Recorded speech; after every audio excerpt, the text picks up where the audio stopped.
then. Well, I need Reverend Mead to get him. I can go ahead.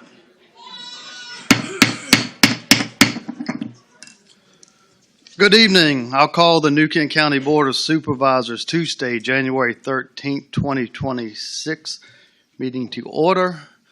Dr. Reverend Hathaway, will you please come up and give the invocation and pledge, please? Sure.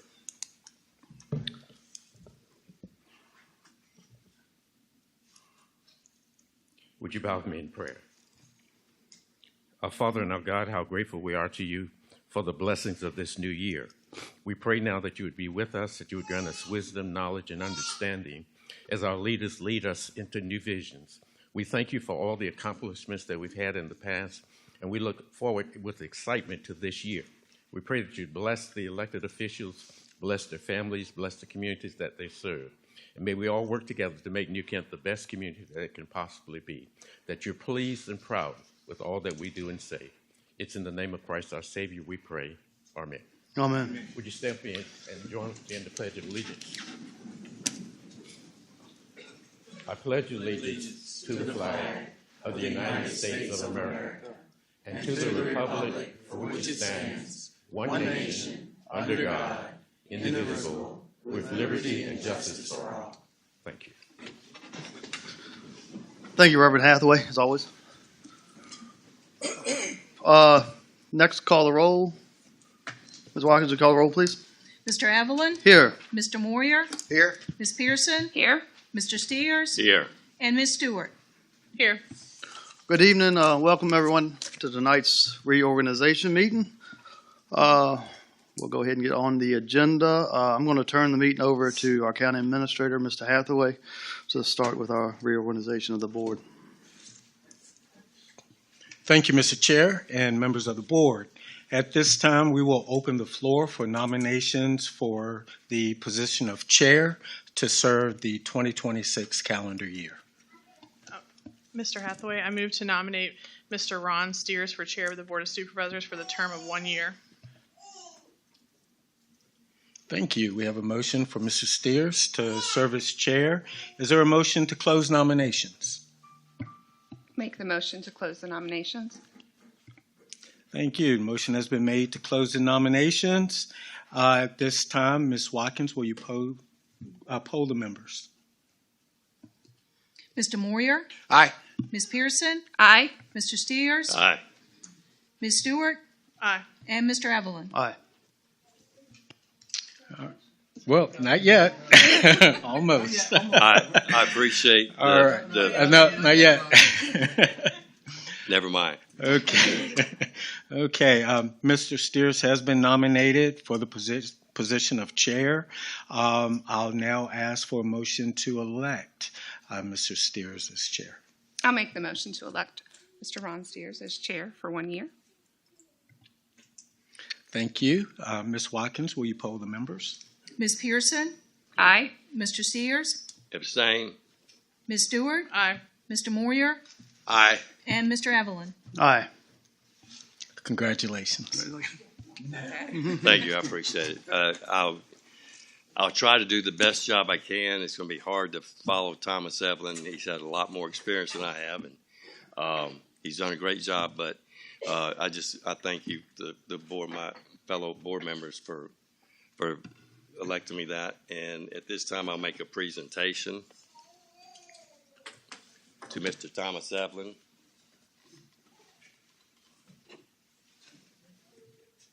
Says Thomas Evelyn, 2025 Chairman, New Kent County Board of Supervisors. Thank you.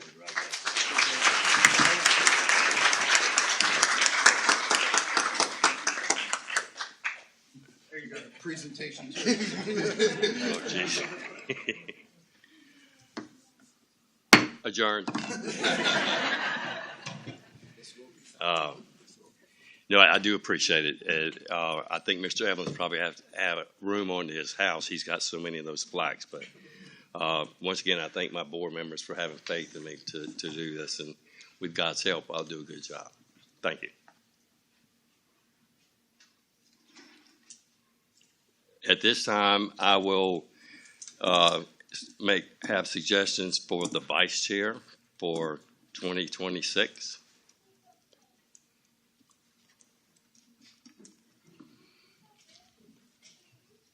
Mr. Chair, I'll make a nomination for vice chair for Mr. John Moyer. Okay. Thank you, Ms. Pearson.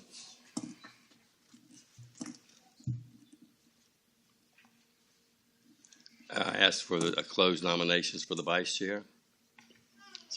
Mr. Chair, I move to close the nominations for Vice Chair of the Board of Supervisors. I'll call for a vote. Mr. Steers? Aye. Ms. Stewart? Aye. Mr. Moyer? Aye. Ms. Pearson? Aye. And Mr. Evelyn? Aye.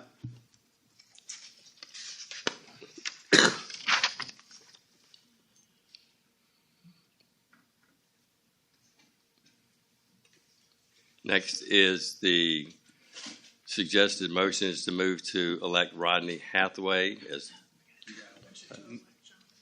Oh, see, you gotta bear with me, guys. Sorry about that. Go ahead.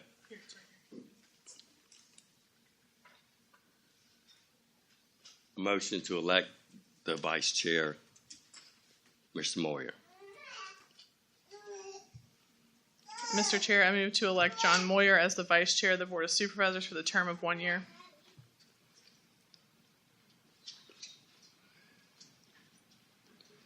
Are there any motions to close the nominations for vice chair?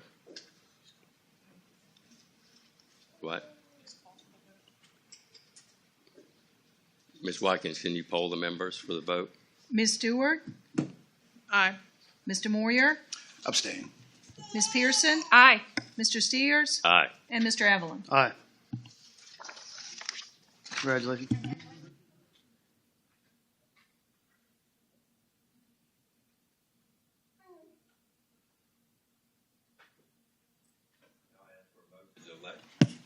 Ask for a motion to elect clerk and deputy clerk.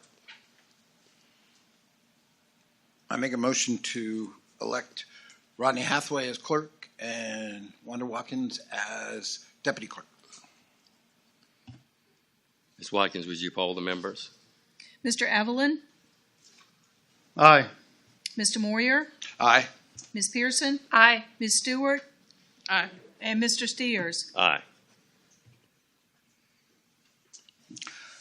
I make a motion that we elect Rodney. I don't have to? Oh, now I don't. Okay. Isn't it fine, Mr. Moyer?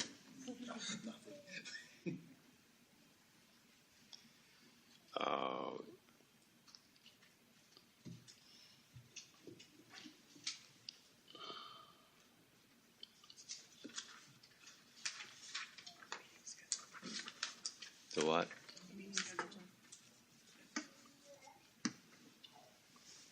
Where's that?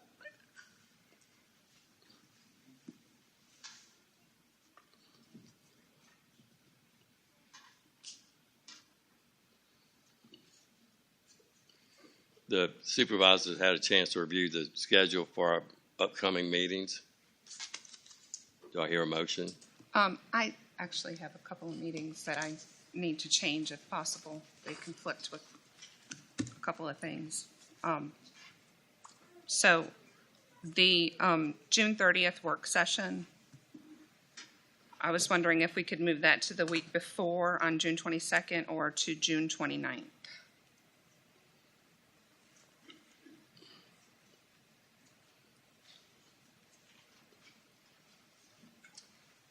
Is fine with me. Either day's good. 29th, change that one to the 29th. September. June, sorry, June, Oh. right here, 29th. Okay. And then also the August 10th board meeting, I hate to do it on a regular board meeting, but we're going to be out of town for a wedding. I was wondering if we could change that to August 12th, which is a Wednesday.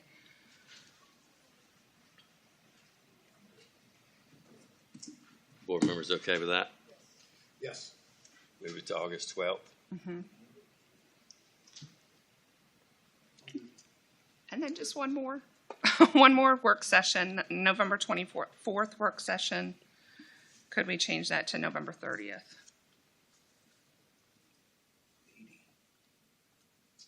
I'm sorry.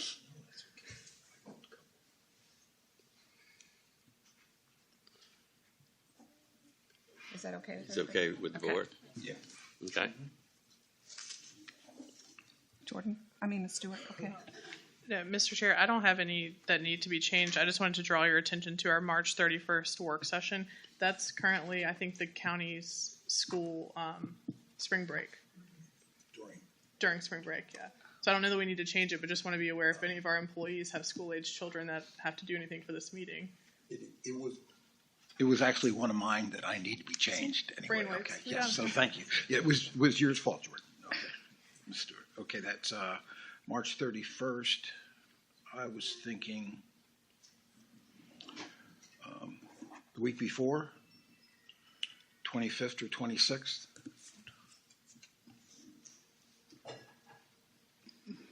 I can't do the 26th.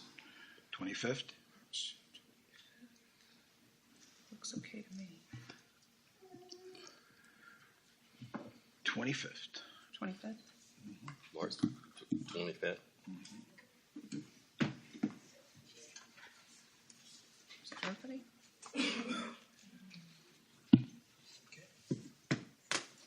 All right, does anybody want to make a motion for the changes? I can make the motion. Okay. You're okay, since most of them were mine. Mr. Chair, I move to adopt the New Kent County Board of Supervisors 2026 meeting schedule with the following revisions. The March 31st work session will be March 25th. The June 30th work session will now be June 29th. The August 10th board meeting, regularly scheduled board meeting, will now be August 12th. And the November 24th work session will now be November 30th. Thank you, Ms. Pearson. Ms. Watkins, would you poll the members? Mr. Moyer, Aye. Ms. Pearson, Aye. Ms. Stewart, Aye. Mr. Evelyn, Aye. and Mr. Steers. Aye.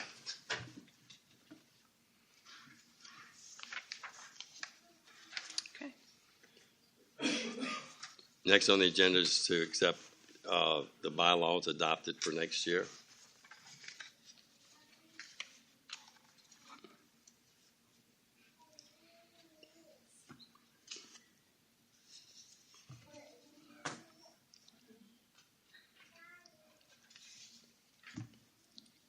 Everybody reviewed them?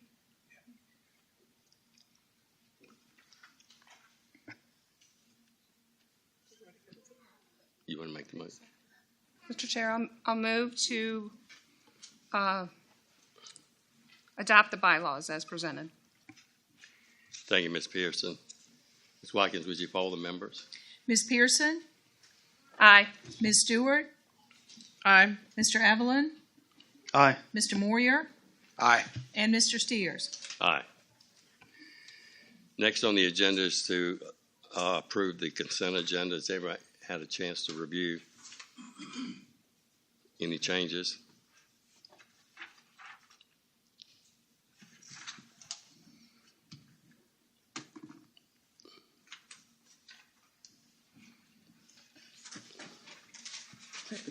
Mr. Chair, I move to approve the consent agenda as presented. Thank you, Ms. Stewart. Ms. Watkins, would you poll the members? Ms. Stewart, Aye. Mr. Evelyn, Aye. Mr. Moyer, Aye. Ms. Pearson, Aye. and Mr. Steers. Aye.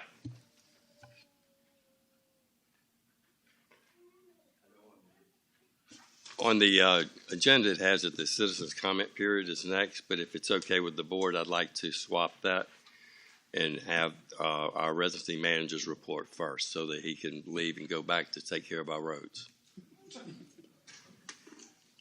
Thank you. That was very much appreciated, Mr. Steers. Good evening, members of the board. Philip Frazier, resident engineer in Ashland. My updates are somewhat short this week. Plan to come back with a larger, more specific presentation. I'll get to that in a second in the month of February. So I do want to update you guys on Route 106 at I-64. We've talked about this quite a lot over the last probably 6 months, the impacts that are being experienced because of the ongoing construction with the bridge going over I-64. We were able to use a contractor to widen the shoulder on the westbound off-ramp approaching 106.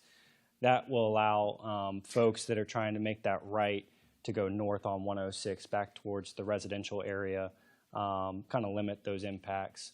We were able to complete that. It was back in December with the striping done a couple weeks ago. I think we've seen some major improvements with operations along the ramp. We do plan on coming back and doing a restriping effort on Route 106, the main line as you approach the eastbound ramp. So on the other side of the bridge, we have a little bit of extra work to do with getting the sign and the marking plans approved before we do that. So I just want to let you know we do plan on coming back and making those modifications. So with that, the other thing I wanted to mention is in March, we're planning to come here and have a public hearing about Clark Road, the potential rural rustic that we've been talking about for about a year now. So going to do that in March, plan to do a board presentation to you guys and share some information, our process, what the project entails, update you on the budget, the estimate, all that good stuff, and our schedule. So looking forward to that. Again, that'll be in March. My team has been working with the county's team to develop that public hearing advertisement. Next month, tell me if this suits you guys, but I would like to come and present this year's 2026 resurfacing schedule. So what that looks like is I will bring you guys the actual spreadsheets with all of the different routes.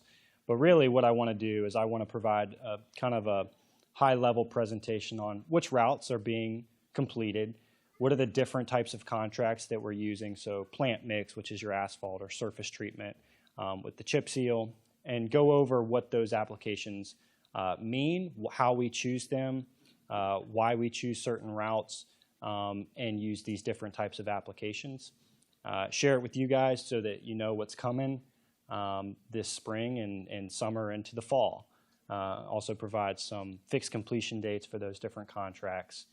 But that's my plan for the month of February. So not sure if there'll be a ability for me to use a screen to present that way, but we can definitely have that in your guys' and staff's hands a couple weeks in advance to the meeting. So with that, that's all I have prepared for this evening. Be happy to take any questions. Ms. Stewart, do you have any questions? No questions. Just thank you.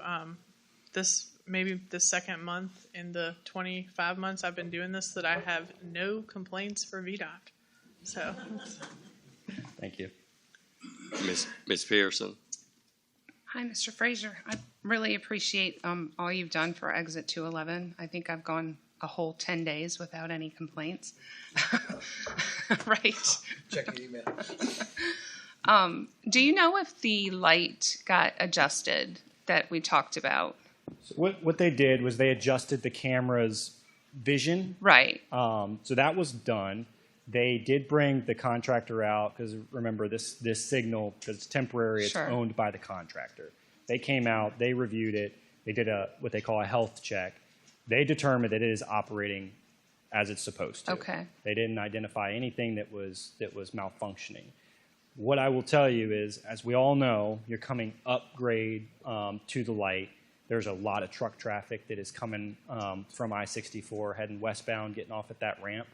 And I'd say probably 95% of those trucks are making a left turn to go back towards the Pilot and Loves. Right. So we believe that that's likely the bigger culprit. What's causing just a single or two vehicles to actually get through the light is those trucks trying to Right. get up to speed and make that movement. I think more of the concern were the residents that needed to get to their housing. Sure. But that shoulder should help with that now. I absolutely hope that it helps. Yeah, I mean, Yeah. it's about a 300-foot long Which is great. right turn lane. I really appreciate that. Yes, ma'am. And I like the idea of the schedule too, because I do have people call all the time and say, is this on the schedule this year? So that will be very helpful. So Good. I appreciate that. Okay. Thank you. Mr. Moyer? Yes, thank you, Chair. Yeah, I two very what seemed like minor things to me and you maybe, but was very important to a couple of people. I got the email or call. I gave Mr. Frazier an email. It was done the next day. Just some little things that made life a lot easier for a couple of people. So we appreciate that. With exit 205, we have seen now that westbound, we have switched to the inside lanes on 64. But still, we can't use our entrance yet. I gather that that's going to be coming, or I don't know what the schedule is on that. You're talking about the loop ramp? Correct. I believe that loop ramp is scheduled to be closed throughout the No duration. matter what. Okay. The duration of the project. correct. And just for curiosity, the cement work that was done next to the swamp, that was it a dam that needed to be put in there, or was that? I honestly, I can't tell you. I'm not Okay. exactly sure. Maybe you and I can catch up offline and go well, over it, and I'm I can just curious about that. get yeah. some answers for Okay, you. because that's what's taken a long time for that ramp. Now there is a lot of room when you come down onto 64. You have a lot more room than you had before, so that's nice. Yeah, So that's understood. good. And everything else is great. Thank you very much. Thank you. Mr. Evelyn? Thank you. Just a couple things. Is there any update on 608 Old River Road about, I know it's been cold, concrete, you can't get any patching out there, but is that still scheduled to get some type of patchwork done? For some type of resurfacing? It's something, I've been down that road. Is that on your schedule? Okay. Yeah. Those are the guys right there. Yeah, they say it's on their schedule. I'll get with them and we'll come up with a plan. I'll send you an update and an email. Share that with you. And at the light there on 106, I know Ms. Pearson was talking about that, but I go through there a few times a day. There is still there's no rhyme or reason, and sometimes you're sitting there on 106 southbound. I think I mentioned this last, heading southbound, trying to get through the light. You can get through there fine. This morning, for example, it let 3 vehicles in, the light switched again. So I don't know what's causing that. You had to sit there through 2 lights with 4 cars. So I just want to make you aware of that. And It hadn't been that way, but today it happened to be again. So that was sitting on 106. Sitting on 106 south, hitting on southbound.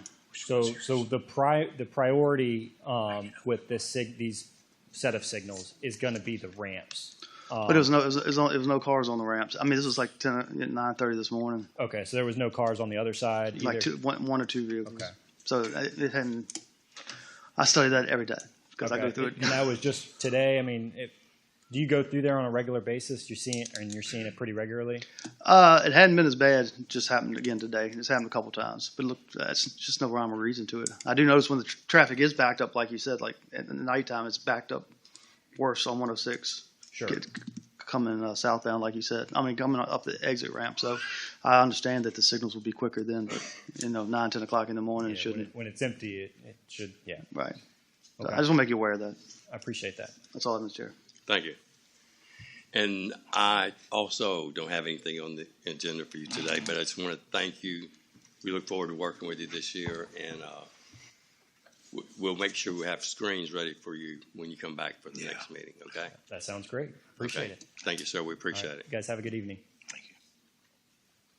Next on the agenda is the citizens' comment period. Is anyone signed up?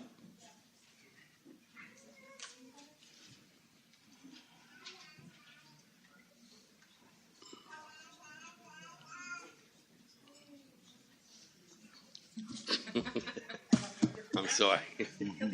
Yeah. Oh my Thank you. goodness. Jeez. All right, we have several people signed up for comments. When I call out your name, if you'll come to the podium, give us your name and your address, and you have approximately 3 minutes to speak. The first person is Elizabeth Romanko. Oh yeah, you would have to do this during this time period. Yeah. Wanda does. Good evening. I'm Elizabeth Romarenko at 7556 Flowering Magnolia Lane. I'm here tonight to publicly express my strong support for replacing New Kent Elementary School with a new building. Given the ongoing challenges with the original construction and mechanical systems, continuing to invest in renovations to patch these issues is not a fiscally responsible solution. Children in New Kent County deserve a safe learning environment that supports academic success, teacher retention, and community pride. Rebuilding the school is an investment in our county's future and will benefit students, staff, families, and our community. So I urge you, the board, to move forward with rebuilding New Kent Elementary and make our children's education a top priority. Thank you for your time. Thank you, ma'am.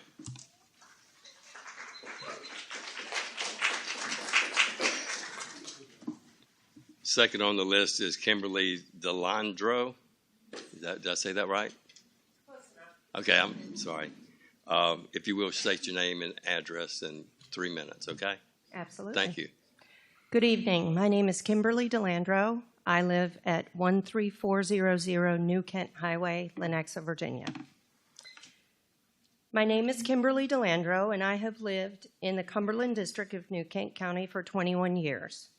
I have raised 4 children in the New Kent County school system, and I am a graduate of the New Kent University. I am also a Girl Scout volunteer for 15 years. One of my children is a teacher at New Kent County High School.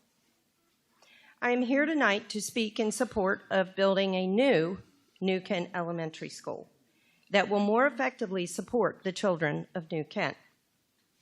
Over the 21 years I have lived in the county, I have seen many changes to the county and the school system as a result. The growing number of children that have moved into the county and continue to move into the county have caused the need for more classrooms, teachers, and support systems to help them learn. The current New Kent Elementary School building has many challenges that have been identified, along with the size of the building not being adequate. As a citizen of this growing county, I recognize the need for research, development, and resources to make the new school possible.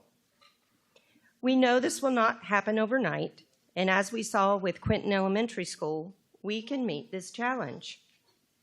I am voicing a concern that many of my fellow citizens have.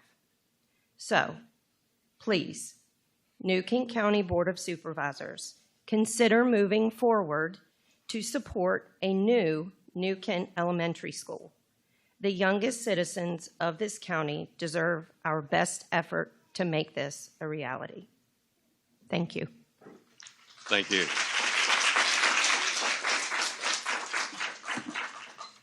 Next is Heather Butler.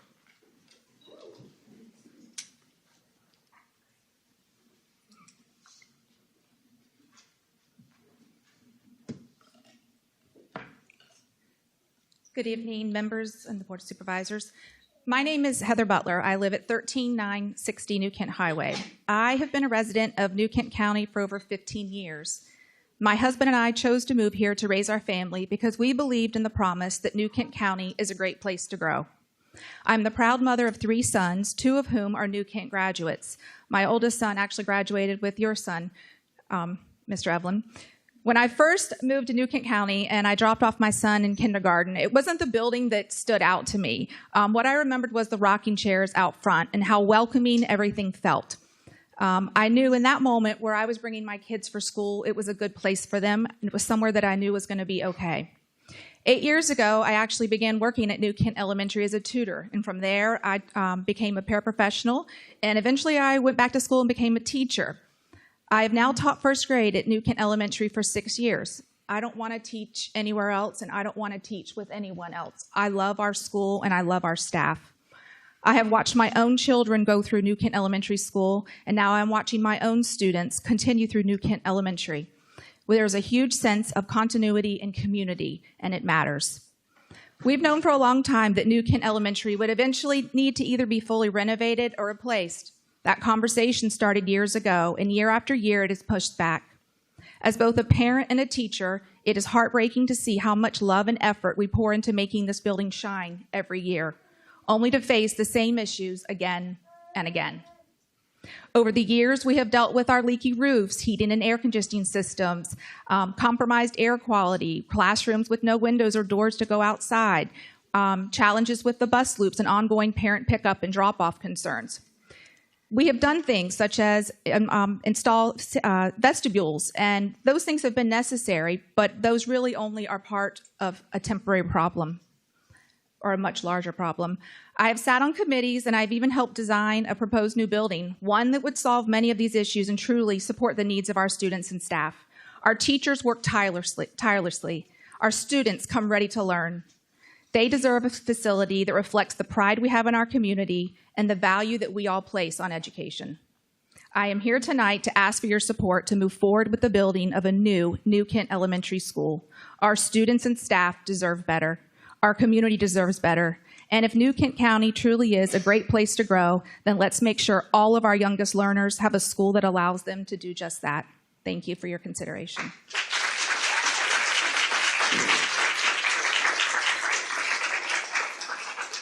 Thank you, Ms. Butler. Next is Andrew Lacey.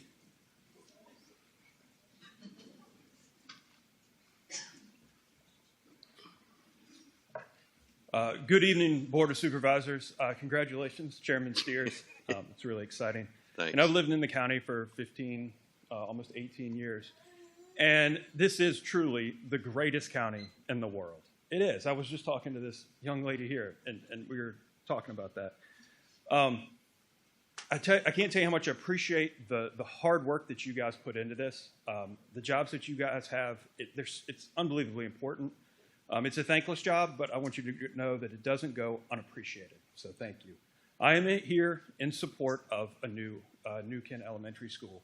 And I think more the question that we should be asking is less, should we build a school? And more, how do we pay for it, right? If money wasn't an option or it wasn't a concern, I don't think anybody would say we shouldn't build a new school for our elementary school students. So I think it's more of a question of how do we pay for that. It's a difficult time this year, I think, to be making these decisions. We've committed to a new courthouse, something that we need, right? And that's affecting our debt to expense ratios. But I respectfully would ask that the board work with the school board, work with the professionals, and come up with a comprehensive plan of what the next few years look like for the elementary school project. How do we bridge that financial gap? And how do we bridge the construction gap? What is it going to look like for our students while this construction is happening, and what ultimately is going to be built? So my ask is that we put a plan down on writing that us as a community can see and can have confidence in. So thank you guys. We really appreciate the hard work that you do. God bless. Thank you, Mr. Lacey. Next is Amber Lacey. Hi, my name is Amber Lacey. I reside at 7701 Cooks Mill Terrace.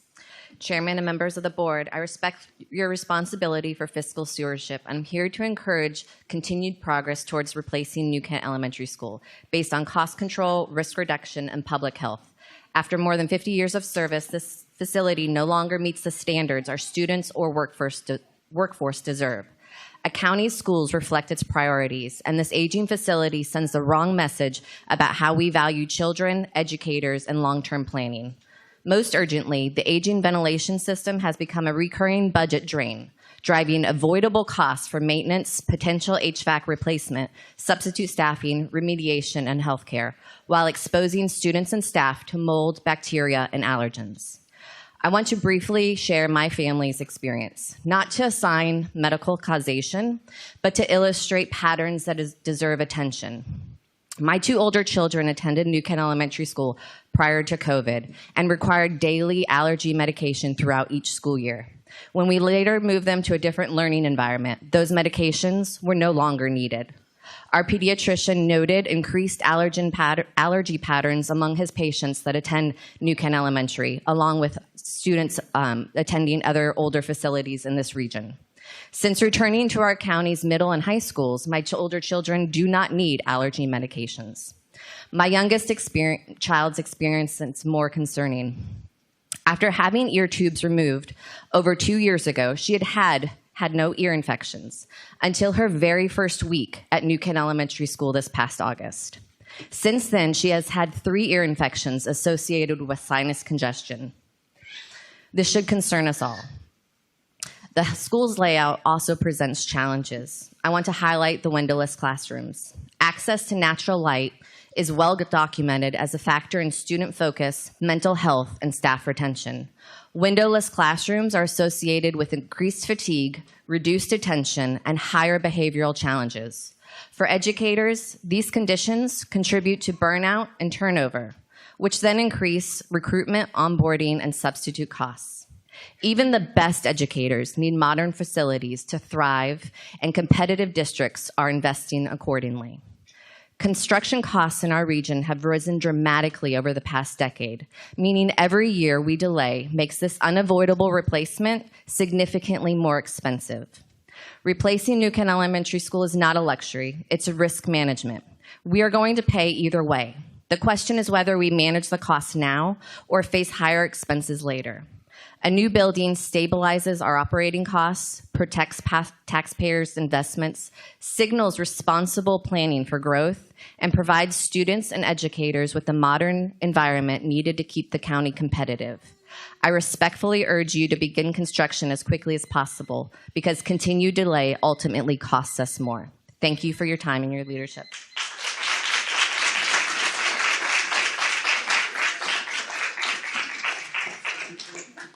Thank you, Ms. Lacey. Next is Avery Kirby.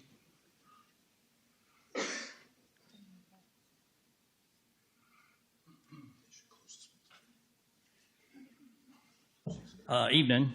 Name is Avery Kirby. I live on 14375 Marine Corps Drive. And my topic, which I've talked to you all before, was talking about Stage Road.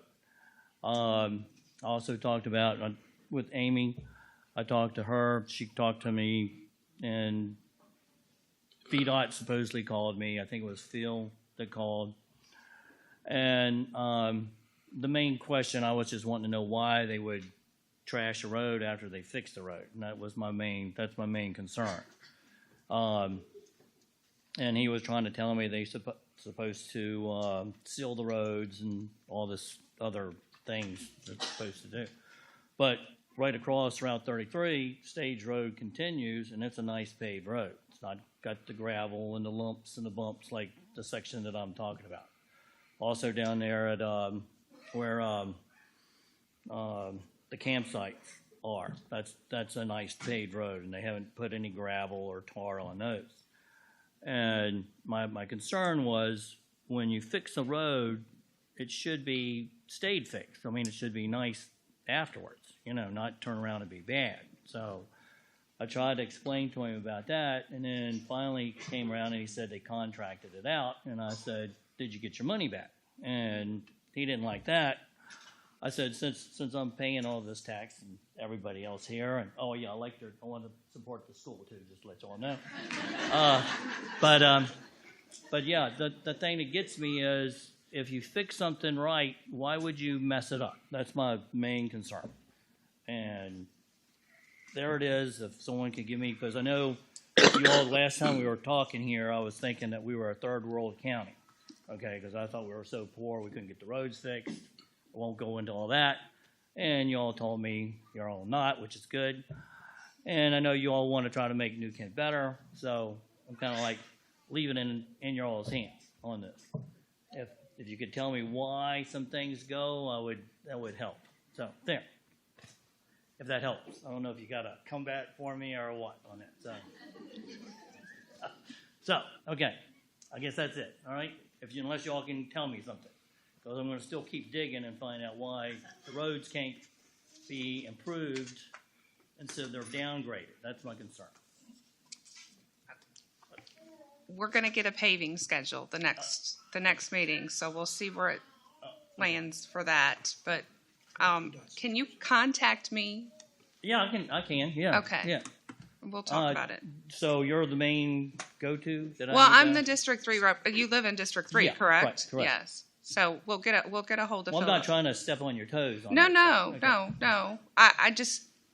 I'll help if I know. Well, see, I don't thought know Philip what to talked even to ask you. about to improve it or not. My concern is, messing it up. So there. All right. I guess that's my time, huh? Okay. All right. Thank you all. Okay. Yeah. Thank you, Mr. Kirby. The last person tonight is Johnny Frisco.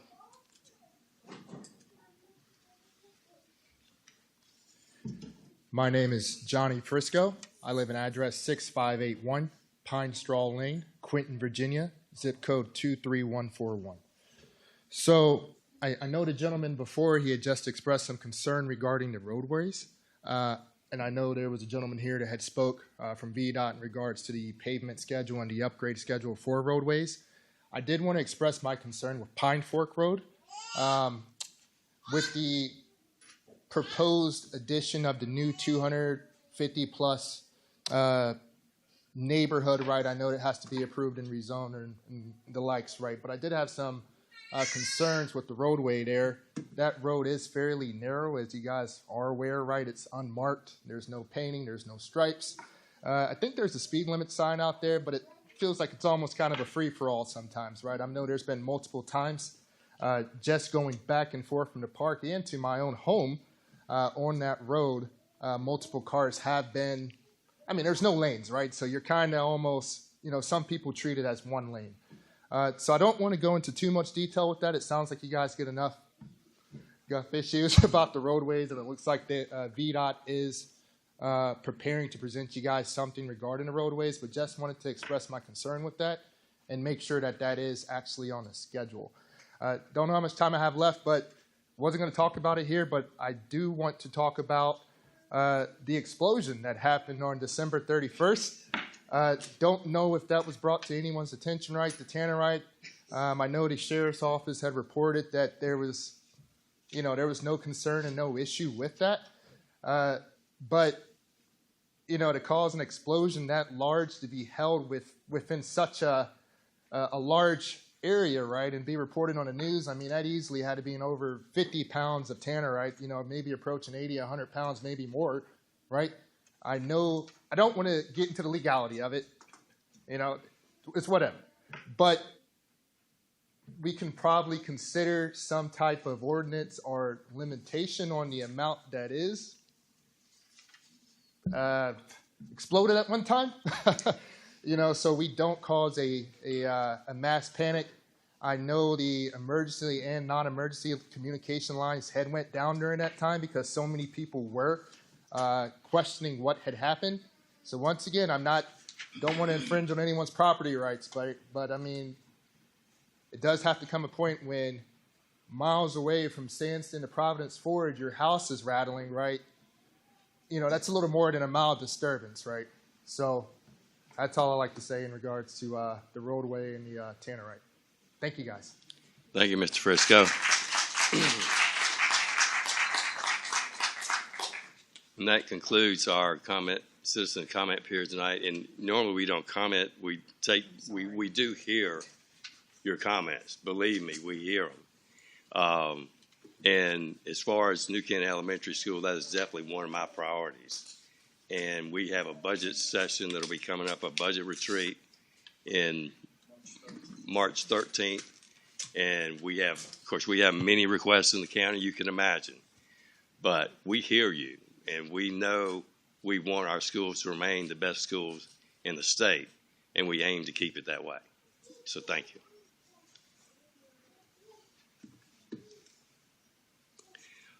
Next it was not on the agenda, but I was asked to give permission to have a special presentation.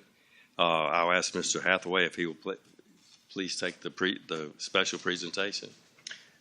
Thank you, Mr. Chairman and members of the board. This evening, we have a special presentation from Mr. Danny Green. Mr. Green is the chair of the Chickahominy Area Triad.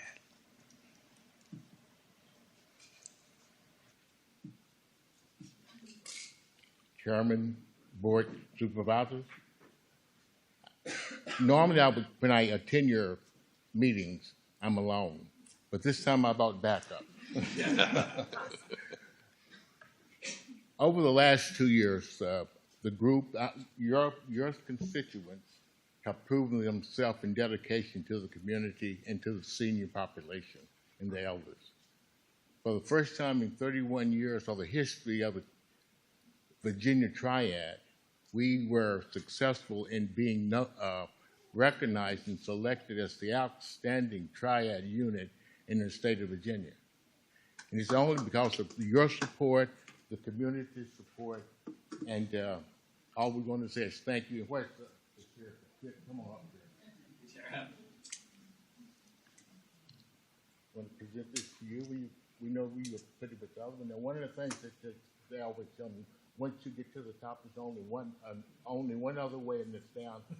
Yes, there is another way, and that's to stay at the top. That's right. And that's what we plan on doing. Thank you. We greatly appreciate it.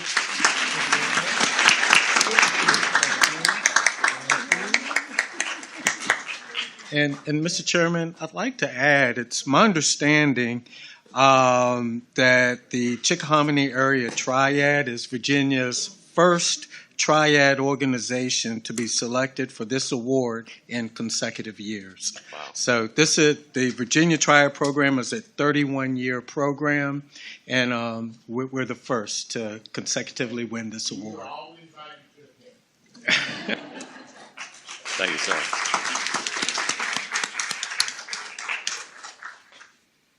Next on the agenda, we have a special presentation to introduce Russell Peden, New Kent County Airport Manager.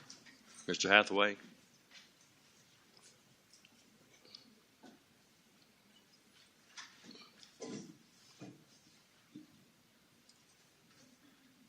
All right.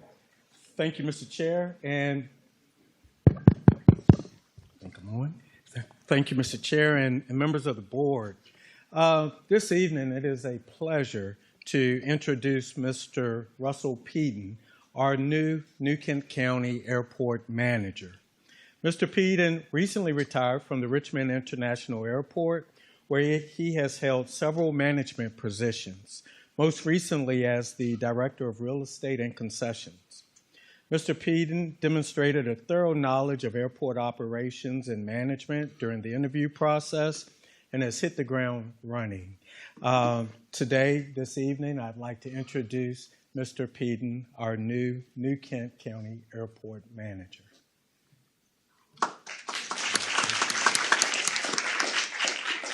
Mr. Chairman and members of the board, thank you very much for Mr. Hathaway for the selection process. I appreciate the opportunity, and I look forward to working with you all to maximize the opportunities at the airport, to seek funding from our partners with the state and the federal government to maximize that opportunity, but to minimize the expense to the county, and also to make sure we can bring our airport to a higher level of standard, and so for the benefit of everyone. So I look forward to working with you all, and again, thank you for the opportunity. Thank you, sir. Appreciate it.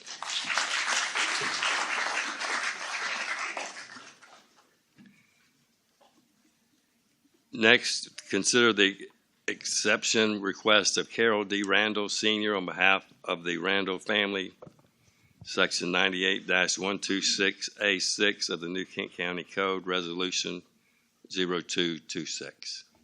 Thank you very much, Mr. Chair, and good evening, members of the board. For the record, my name is Patrick Silva, Principal Planner with the Department of Community Development's Planning Division, here to present the aforementioned exception request. So again, the request before you this evening was made by Mr. Carol D. Randall Sr. on behalf of the Randall family to waive provisions requiring the construction of a new permanent 50-foot deeded right-of-way constructed in accordance with the public roadway standards of our county code for a proposed family subdivision of tax map 36-49, which is located just off of Stage Road, as seen on this graphic here, set back a little bit from the roadway. And so just a little bit of background first. In 2016, the New Kent County Board of Supervisors adopted an ordinance which allows for such exceptions to be made to the aforementioned roadway standards articulated within our family subdivision requirements. The intent of this provision is to allow for exception requests like these to be made to the private roadway standards due to the sometimes unnecessary burden that they put upon applicants. So while the proposed configurations of lots for the family subdivision that Mr. Randall is looking to undertake are still being finalized, He has conveyed his desire to execute such a subdivision to gift 3 lots, which would be created out of that piece of property, to be gifted to his children to build their residences on. So all of those lots are proposed to be accessed via driveways accessing the individual building lots directly from a private right-of-way, which is proposed to be surfaced with gravel rather than paved with asphalt, and would likely measure less than 50 feet in width, but would still be designed for the safe passage of emergency vehicles to access the sites. Because family subdivisions that involve the creation of 3 or more new lots normally require that the lots be accessed by, the 50-foot deeded right-of-way that I mentioned, which would meet those VDOT geometric and construction standards, the applicant has requested an exception from those requirements to instead build the gravel private right-of-way from which the lots would be accessed. So just a little bit of background on the staff analysis to speak to our consideration. According to the 2024 VDOT traffic counts, the 2025 ones aren't available until September, unfortunately. But Stage Road is a moderately low traffic volume road and would have the sufficient capacity to accommodate the 3 new lots proposed as part of the family subdivision. As such, the proposed private right-of-way and driveways accessing the new building lots are not anticipated to adversely affect safety or traffic conditions. In addition, the proposed private right-of-way would be designed, again, to allow for the safe passage of emergency vehicles, so staff doesn't have any concerns regarding the ability of emergency service personnel to still access the site safely. Finally, the proposed gravel private right-of-way private right-of-way's construction and geometry would be consistent with that of the private right-of-way used to access the subject site. So on this graphic here, you can kind of see instead of being accessed directly from Stage Road, the parcel in question is actually accessed by about a 20-foot wide dirt and gravel road. So, the gravel private right-of-way from which the new lots would be accessed internal to this site would be consistent with that same sort of construction standard. It'd look a bit odd to kind of have a 50-foot asphalt road coming off an old dirt road up here. In conclusion, staff is recommending approval of the request, and likewise at their December 15th meeting, the Planning Commission also voted unanimously to forward a favorable recommendation of approval to the Board of Supervisors. And with that, I'm available for any questions you all may have. Thank you, Mr. Silva. Any comments, Mr. Evelyn? Mr. Chairman, how big is the lot? So the lot is about 12.75 acres. And it's already it was one lot on there now. Yeah, currently it's just one lot of record, as seen totally outlined in yellow here. The proposed configuration that Mr. Randall would conceivably move forward with would have the gravel right-of-way bisecting the middle of the site. There would be one large remainder parcel on one side of the site, and then 3 smaller parcels that would be gifted to his children. I know the board, looked at this a while back. Here's my concern with it. Is there any type of deed restriction that's going to be to make sure it's going to stay a family subdivision, stay with that name? Because we're going to split 4 lots on there. And once it goes to record, is there anything to stop them from selling it? I just hate to set this precedence on a piece of land. Is how far that 20-foot road? How far is that road again? Up the 20-foot access. Yeah, that's a good question. It's probably just under a quarter mile or so. And it's a lot of land in the county you have to access. It has access like that, and we just start popping up family subdivisions again. Like I think we had back in the '90s, I could see that issue popping back up. If it's going to be for the family, I can understand it, but I feel like there needs to be some type of deed restriction on the plat and the deed to make sure for a certain amount of time it does stay with the family. It can't be sold. Yeah, that's a great point. We certainly don't want folks using the family subdivision process to circumvent the normal subdivision requirements of our code. Because it's going to happen. Absolutely. If people can, they will. In this case, I can say that the family subdivision process itself does have holding periods built into the regulations. So not only does the property to be subdivided have to be held by the owner for 3 years before subdividing, it would subsequently have to be held by the grantees of property received as part of the family subdivision for 2 years before it could even be resold. From speaking with the Randalls, their full intention is to develop this property and keep it within the family for as long as possible. So in this case, staff does feel good that the properties would not be quickly turned around and chopped up for profit. But your point is absolutely well taken. Thank you, Mr. Evelyn. Mr. Moyer, do you have any comment? Ms. Pearson? Ms. Stewart? Thank you, Mr. Silver. Yes, sir. I'll entertain a motion if so desired.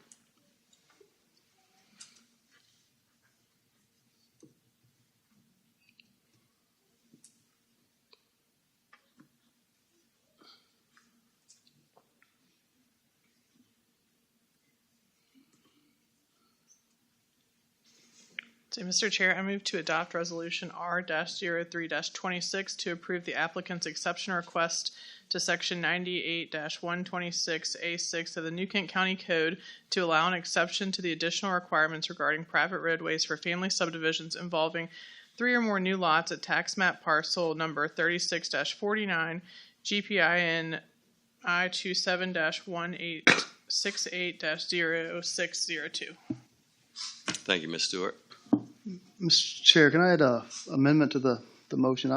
I would like to, I guess need to talk to legal, add a 10-year requirement. Can we ask for that on the deed?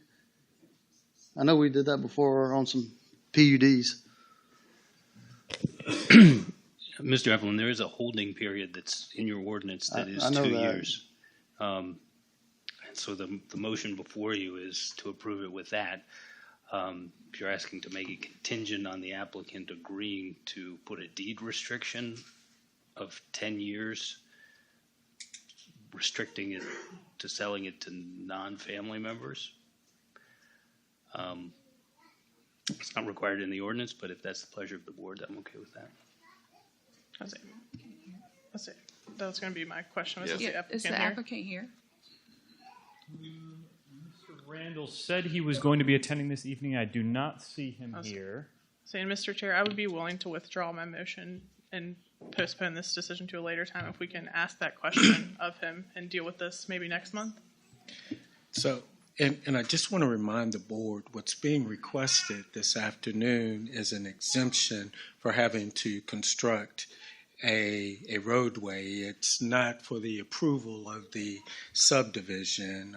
The question today is, are we going to give an exception to the standards of the road design? And I guess that exception, can that exception be conditionally based on? Yes, if the applicant's agreeable to it, yes, that's fine with me. To your point, Mr. Hathaway, this is about the road, so he can subdivide it, and if he chooses to build to the standards, if you deny the exception, he will still have the right to subdivide it, but he would have to build the road without the exception.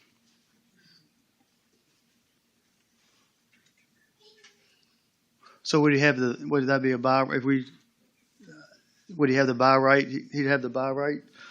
If he were to, if we approve that 20-foot road, he'd have the buy right through the family subdivision, split that into 3 lots. he would. Also, alternatively, on the other side, if he were to construct the VDOT standard road, he would be able to just do the 3 lots with the normal holding period of the code. Right. But he doesn't want to do that. Understood.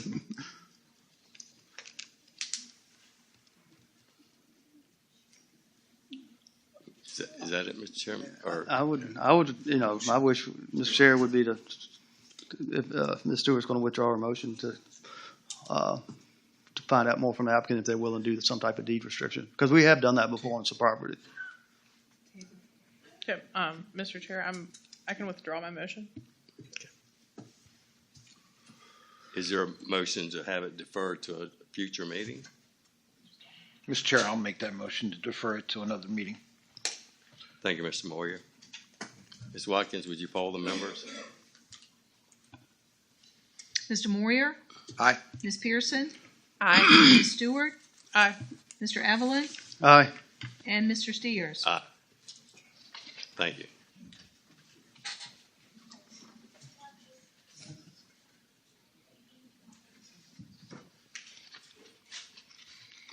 Next on the agenda is a budget transfer. Mr. Hathaway. Thank you, Mr. Chairman, members of the board. You have before you a budget appropriation request to appropriate funds from the Colonial Downs Reserve to fund the sponsorship for the 2026 Virginia Derby races. The amount of the sponsorship, and this is to be a title sponsor, is $62,500, the same amount as we funded in the past. By being a sponsor, we are included on all advertising, and this is a nationally televised event that New Kent County would be recognized in the advertising. The Virginia Derby event is Saturday, March 14th. Gates open at 10:30 a.m. Post time is 12 p.m. And we're specifically asking for funds to be appropriated for the Colonial Downs Reserve funds. This is the budget line item where we receive revenues from the Rosie's and Colonial Downs operations. So we're simply paying for our sponsorship with revenues received from that business. And $62,500 is a day and a half of revenues received from Rosie's this year. The formula changes next year, but for this year, it's a day and a half of revenues received from Rosie's. Thank you, Mr. Hathaway. Any comments from the board members? Mr. Moyer. Just a couple. Last year's event for the Virginia Derby, American Promise won that, and then the Kentucky Derby, it did not do well. Yeah. But New Kent County was talked about at Churchill Downs and throughout the Channel 12 broadcast of it. Yes. And so it was a major event. They are sold out this year except for general admission, and that could be sold out any day. Yeah. So it's a very, very good day for New Kent and for people that want to visit and see New Kent. So it's a good idea. Thank you, Mr. Moyer. Mr. Evelyn. Ms. Stewart. Mr. Hathaway, do we normally do 2 days at Colonial Downs? And so this is the first, or this is this fiscal year's request, and then we'll see another one at another time, or is that included in the next budgeting cycle? Or? The fall event that we normally sponsor as well will be included in the FY27 budget. Okay, thank you. Thank you, Ms. Stewart. Any other questions? I will entertain a motion. Mr. Chairman, I move to approve the proposed budget transfer request in the amount of $62,500 from the Colonial Downs Reserve to the EDA Incentive Program budget line item to fund the cost of being a main sponsor for the 2026 Virginia Derby. Thank you, Mr. Moyer. Ms. Watkins, would you poll the members? Ms. Pearson? Aye. Ms. Stewart? Aye. Mr. Evelyn? Aye. Mr. Moyer? Aye. And Mr. Steers? Aye. And I just want to be explicit that there's no tax dollars used for this disbursement, the sponsorship. That is using Colonial Downs money. I just want to stress that, but thank you.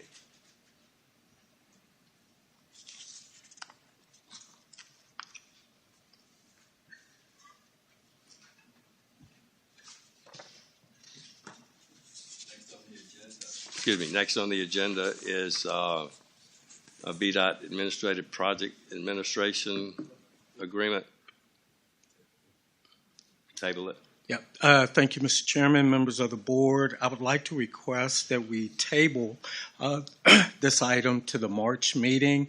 We just received news yesterday that through the Central Virginia Transportation Authority, we will be receiving $10 million from the regional CVTA fund to go towards the Route 106 projects. Therefore, the agreement that's proposed to you today for action will be amended and will be reduced from $20 million to $10 million. So over the next month, we'll finalize agreements with the CVTA, and then we'll bring back a new agreement to you in March. Okay, thank you.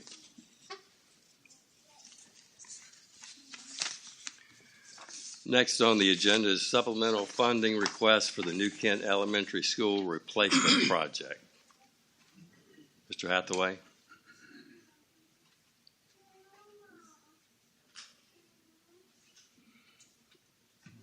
Thank you, Mr. Chairman and members of the board.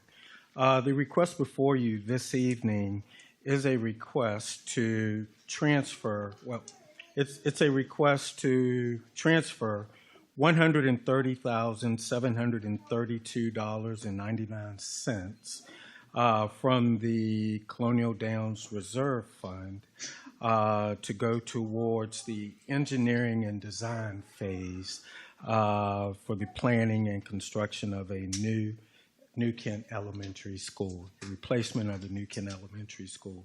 The total cost of this phase is $2,460,553. The schools currently have, as part of their current balance, $2,329 and $2,329,820 in their account currently, and the requested $130,000 will complete the amount needed to move forward with engineering and design. I would like to point out, though, we do need to amend the motion that's before you because there is a second request as well that's not captured in the motion that you have, and that is to also transfer $18,665 from the New Kent Elementary School feasibility study line item to the to assist with the engineering and design phase. So if the motion could be stated to also approve the proposed transfer in the amount of $18,665,000 for the engineering and design phase of this project. Back in November, you received a presentation from Davenport and Associates, who presented several options, various options, to fund and ultimately to fund the ultimate construction of a new elementary school. There is no way to avoid a tax increase. But there were several options proposed to really limit the impact to the residents of this county. I will say those options that you have and that was presented by Davenport and Associates will change slightly, but change for the better. Later on in this meeting, we're going to have a public hearing to acknowledge the new equalized tax rate. As part of that, it changes the value of 1 penny on the real estate rate. It increases the value of 1 penny on the real estate rate. Therefore, less pennies would be needed to fund this project. And I say less, not much less. There is an option for a 4% increase, real estate tax increase for next fiscal year. Well, a little over 4%, and we always round up, so 5%. I think with the new adjusted value of a penny on the real estate rate, and we've not done the math yet, we're looking at a 3 to 4 cent increase next year to fund this project. And again, We have various options. We will talk more in depth about this at the budget retreat. And some of those options include buying down on some principal, which will reduce the amount of tax increases that we'll have to impose. I don't think that there is an option that will allow us to totally eliminate a tax increase from the numbers that was presented to you in November. If in order to do that, we'd have to put down about $40 million of county funds, which is probably not feasible. Dr. Nichols is here, and his administration team, I'm sure they can field questions on process, timing, things of that nature. But you have the request before you. Thank you, Mr. Hathaway. Thank you. Any questions from the board members? Mr. Evelyn? Davenport hadn't seen the new numbers yet from the Commissioner of Revenue. No, Davenport has not seen the new reassessment numbers yet. Mr. Moyer. Not only the new reassessments, Davenport hasn't seen what the commercial benefits are going to be having in the next couple of years from the property tax for places like AutoZone, Target, and that. And so that will make a drastic difference. In the way of a tax increase, it's very nice having this many people at a Board of Supervisors meeting. We don't usually get to see this. But if there is the ability to build a new school, we're going to need people like you to go out and say, I know why my taxes went up. It's because I wanted a new school. Not because us are getting kickbacks from the architects, from all that. It's because if the school is needed, we need cheerleaders for that reason. And one of the things I have to remember is that half of our money that you get that we give to the government for our property tax, our real estate tax, goes to school. The other half goes to run the rest of the county. So if you have like myself, we have no kids living at home. Well, I don't have kids in school. Well, half of my tax is going to run the county. And the other half is what this group has done has made our education system much better, and my market value has gone up because of it. So that's part of the grand scheme of this thing is how we have to look at what our citizens can afford and what our citizen has to afford. Thank you, Mr. Moyer. Ms. Pearson? Yes. I too love that you all came out tonight. I just want to state that the budget is the most important document that this body develops and approves. And I think I heard Mr. Lacey say we need to make sure that we can afford this school. And I would just like to know, if we do not approve this tonight, what are the implications of that? Can you be patient with us and wait until the budget retreat, until we can see the whole picture of what is needed in this county? To run this county, we hear you. We absolutely hear you. And I think that we are mostly in agreement that something needs to be done. But we want to make sure, we want to be fiscally responsible and make sure that we can afford it. And what that means overall for all of the taxpayers in New Kent County. If you can just let me know, is it an emergency that we have to start? Right, because if we approve this tonight, we have approved an elementary school. So we don't know what that looks like as far as a tax increase. Is that being fiscally responsible, that we are going to raise, we don't know how much taxes to build the school and start it right now? I'm ready. Okay. Thank you. Happy New Year. It's good to be here again. I knew I wouldn't get off without having to come to the podium. So here we are. I do have a lot of the support here is amazing because I didn't ask for anybody to come. But what Team New Kent does is they show up when they, feel like you need some support. So I do have our maintenance supervisor here too. I can go on and on about R22 and our HVAC units, and we are at critical failure points with some of these things. Keep in mind, we went through all the timelines on this. We started our work in late December 22. So while delaying it a month or two or the past 4 or 5 like we've done, we began this project in late 22. So now we are early 26. So every time we move it, we are in danger of something failing to that point.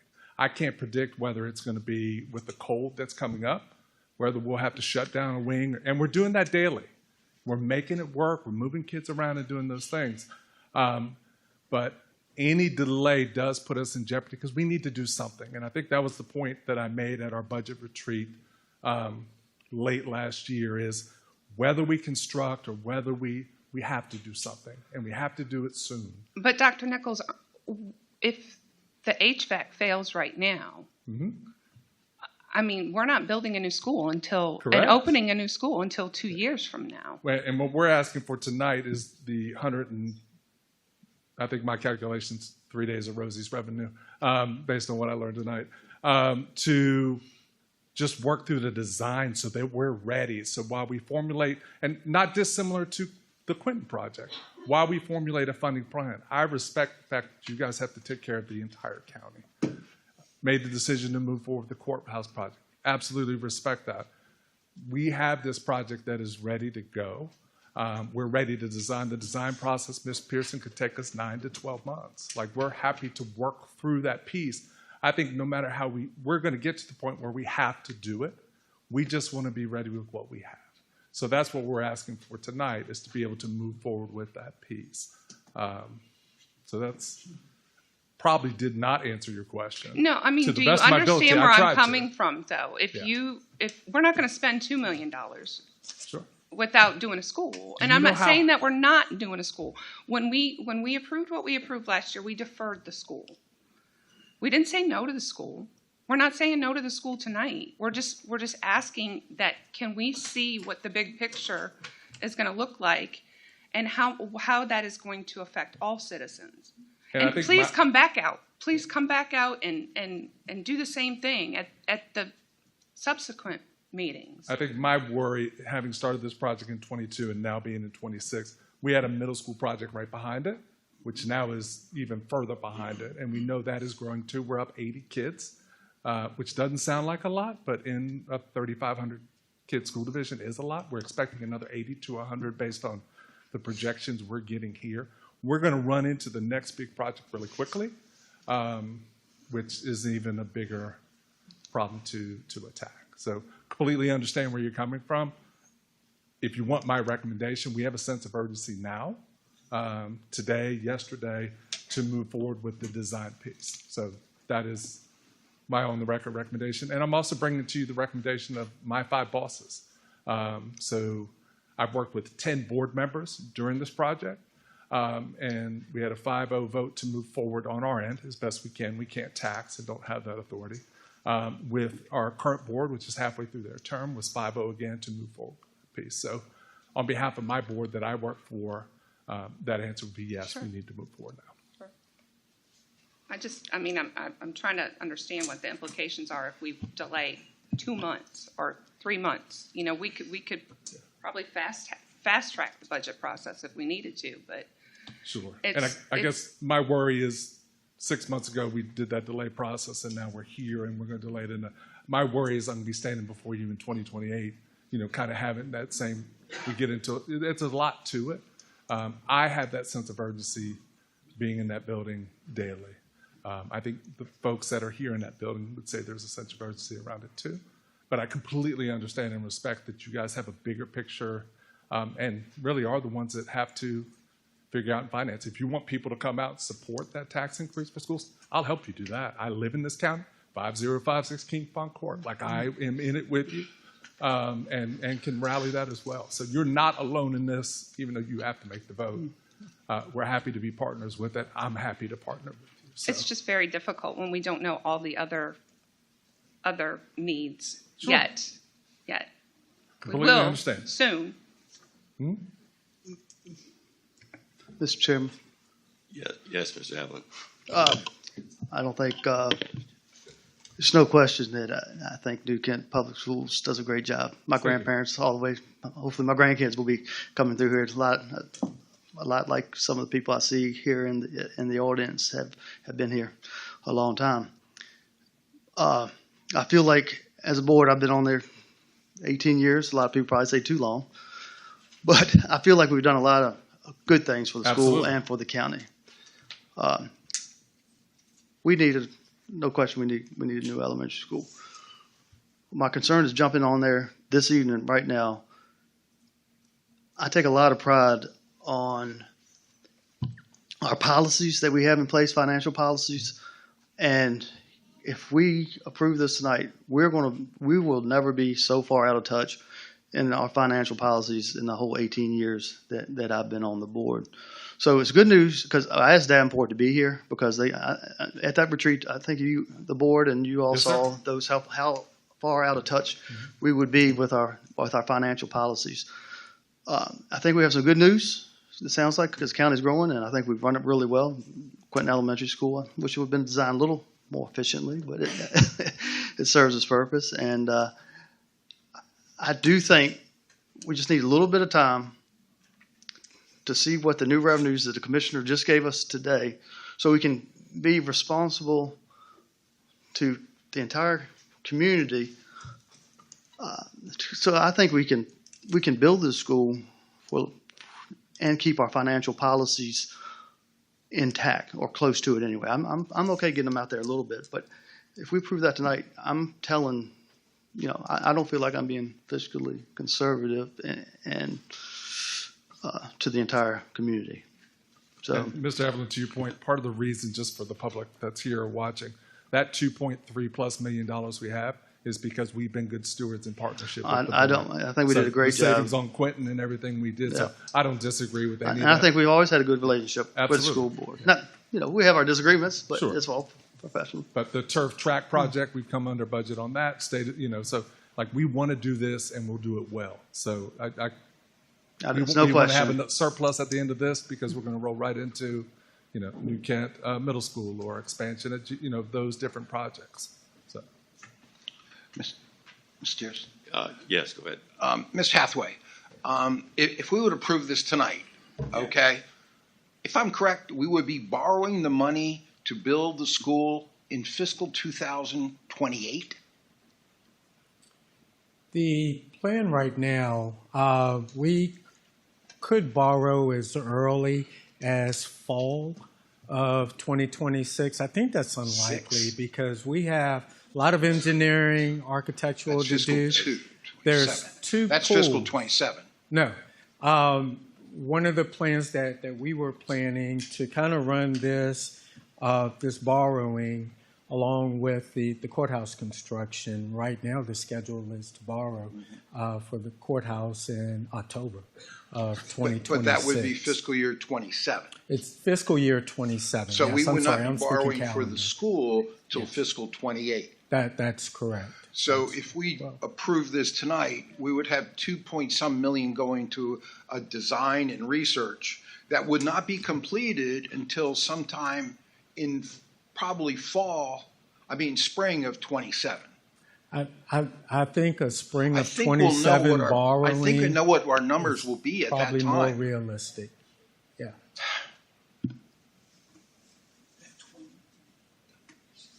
Ms. Stewart, do you have any comments? Not so much a comment, a question. Did I understand you correctly, Mr. Hathaway, that we have not yet borrowed the money for the courthouse? No, we have not. We are beginning the engineering and design phase of the project, which we do not need to borrow for that. But the engineering and design phase, that's going to give us an exact number of what we need to borrow for the construction. We hope to have that number in the fall of this year. Thank you. Any other comments? And I agree with what Mr. Evans said. We have to be fiscally responsible. There have been counties close to us that are almost bankrupt. And I remember several years ago, there was a city south of here where they rolled in and picked up their fire engines and hauled them out because they couldn't afford to pay them. So, we have to be fiscally responsible. We also understand what your needs are. And I said at the beginning, we want to build a new elementary school, but, I feel like if we commit to this tonight, then we're saying, okay, we're going to go ahead and build a school when we don't even know what the cost is going to be. So what I'd like to do is, is there a motion to? I got my motion. I have a motion. Okay. Hang on one second. Well, you asked. All right. Is there a motion to go ahead and approve this or deny it? Mr.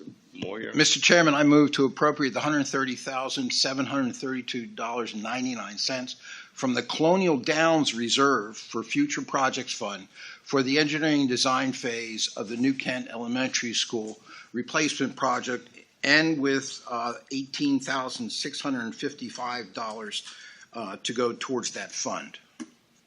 That's $18,665. I'm sorry. I can't read my own writing. Thank you, Mr. Moyer. Ms. Watkins. Mr. Chairman, before you vote, I just have a question. Yes, If another these plans, if another site pops up, these plans would be subject to the site that's on the plans. If something else does happen to come up, these plans are set on the site that you have proposed. If another site pops up, these plans would not work for that. Is that correct? I don't know that's fully accurate. I'm an educator by training, not an architect, but I'll tell you what I know. Is that the structure of the building piece could be on a different site. What we would change would be parking, traffic flow, and those things. One of the things that we're trying to solve, which you cannot do in a renovation, is that secondary access road. So to your point, if it somehow is in a different piece of property, I think the educational space remains intact, but where parking in these pieces go, I think would be the things that would change, would be my opinion with everything I know. But Mr. Hathaway, am I correct saying they would, if this is approved tonight, I would be doing the traffic plan as submitted, the plans that we saw? Yeah, the proposal that's been received for engineering and design is specific to a site. Okay. So all the stormwater calculations, all of that would be done on that specifics. Okay. Sorry, thank you, Mr. Chairman. That's all. Thank you, sir. Ms. Watkins, would you like to poll the members? Ms. Stewart? Aye. Mr. Evelyn? No. Mr. Moyer? Aye. Ms. Pearson? No. And Mr. Steers? Nay.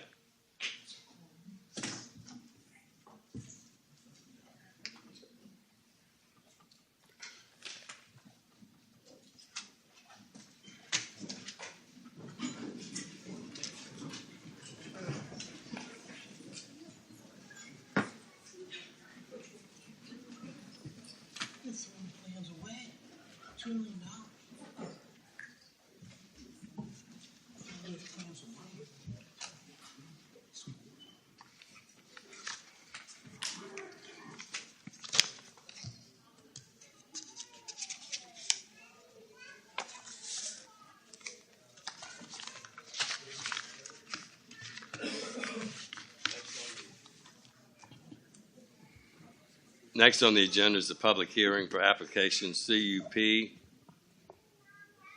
04. Hang on. 0425. Thank you, Mr. Silva. Thank you, Mr. Chair and members of the board. So the conditional use permit before you this evening has been submitted by Lisa M. Murphy on behalf of the Towers LLC and Celco Partnership, requesting approval for a proposed communications facility tower between 75 and 200 feet, located at 12400 Pocahontas Trail, directly behind the county's Providence Forge refuse disposal site. So pursuant to the county code, such a use does require a CUP in order to operate in the A1 zoning designation, which this parcel is zoned. That is the subject site in question there. So you can kind of see it's right behind the refuse site at the intersection of Old Telegraph and Pocahontas there. This is a sort of basic concept plan graphic for where the tower would go. So as you can see, the refuge site is kind of located right here, and then the tower site is shown directly behind that refuge site. So for a little background and overview of the request, the applicant is intending to construct a 195-foot tall monopole telecommunications tower with a 4-foot lightning rod at the top in order to provide enhanced wireless voice and data service capabilities for Verizon wireless service, plus room for 3 additional users, including New Kent County. A 10,000 square foot lease agreement for the tower area was approved by the Board of Supervisors in September and finalized with the county in October of 2025. Subsequently, a balloon test intended to assess visual impacts of the proposed tower was conducted at the subject site by the applicant on October 20th, and public notice of this balloon test and the forthcoming CUP application was advertised in both the Daily Press as well as in notices mailed to adjacent property owners. To address some staff analysis of the request, regarding potential environmental impact considerations, the environmental staff who reviewed the request noted that because the site is encumbered by RPA, which is Resource Protection Area, and RMA, Resource Management Area, and therefore designated as a Chesapeake Bay Preservation Area parcel, should the CUP be approved, compliance with Chapter 82 of the County Code addressing environmental considerations of land disturbance and land development will be required at the site plan stage. Addressing planning staff's consideration, while the proposal is not intended to cause many negative impacts and there will be no need for new or expanded county infrastructure as a result of the project, there is still compliance with specific use conditions outlined in our county code. So rather than codifying them as a list of conditions as you might usually see in a CUP, there are specific conditions applying to this use that are already codified in the code that staff has required compliance with should the CUP be approved. The applicant already addressed their plans for adherence to those aforementioned conditions as part of their application.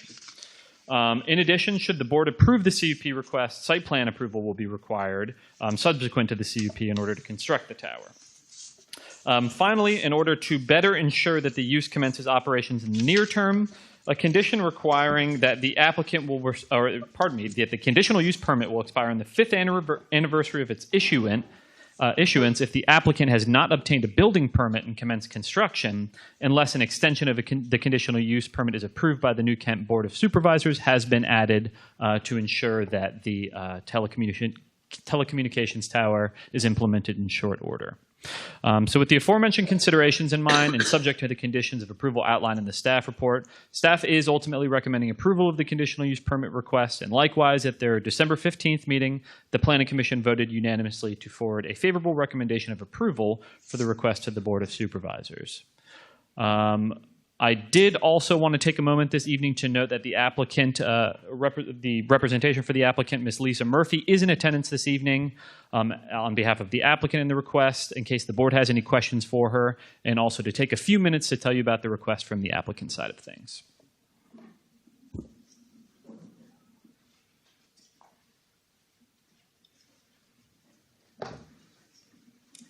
Good evening, Chair, Vice Chair, members of the Board of Supervisors, and county staff. For the record, again, my name is Lisa Murphy. I am counsel to Cellco Partnership, which trades as Verizon Wireless, and the Towers LLC, which trades as Vertical Bridge. So those are their company names. Thank you to Patrick for really going through most of the presentation and for all of his work on this. I did want to hit some of the high points. Hopefully I can... there we go. Okay, I was looking for the clicker. Just wanted to talk a little bit about some of the issues that folks in the county might be experiencing as far as coverage issues. So in December of 2007, just under 16% of people were wireless only at home. That was not that long ago, but an interesting statistic. By December of 2024, 79% of adults and just under 87% of children lived in wireless-only homes. If you're a millennial, you've never really had a landline. You've always had a wireless phone. So we've got a system of sites now, antenna sites that are structures, they're towers, where the carriers have developed their networks, and over time, and in the last 20 or so years now, more and more uses, more and more users, and now you've got a situation where we're having to come back, Verizon Wireless and the other carriers, to fill in where they have holes, where they have coverage gaps, and where they have spots that they don't have good, reliable wireless coverage. It used to be a cell phone or a wireless phone was a nice to have. Typically, traveling salespeople, realtors, folks that had to be on the road a lot had them.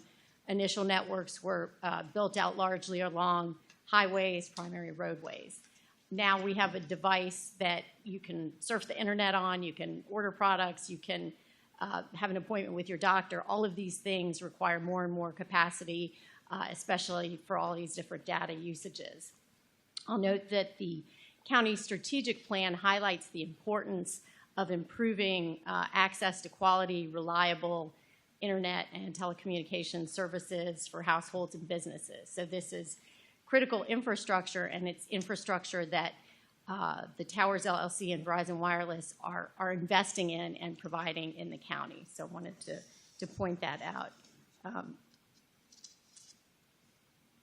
All right, this graph just shows you, and it's pretty startling, the fact that most everybody has a wireless device in their home that they use. Most people use it instead of a landline device. They don't have a landline device anymore. And so what does this mean? This means that we've gone from a network of sites largely along the highway, secondary roadways, to now having a system where people want to be able to use their phones in their house to do all the things that they've come to expect their wireless device to be able to do. This map is a network map that shows the existing or the proposed site is right here in the red pin. This map goes out about 5 miles. You'll see a few things. The connecting sites, you've got Providence Forge, and when I say connecting site, the yellow pins are structures on which Verizon is operating its antennas. So this is what's making up its network currently. The site just to the north, which is labeled Providence Forge, Verizon's operating on antennas on, that's only 2 miles away.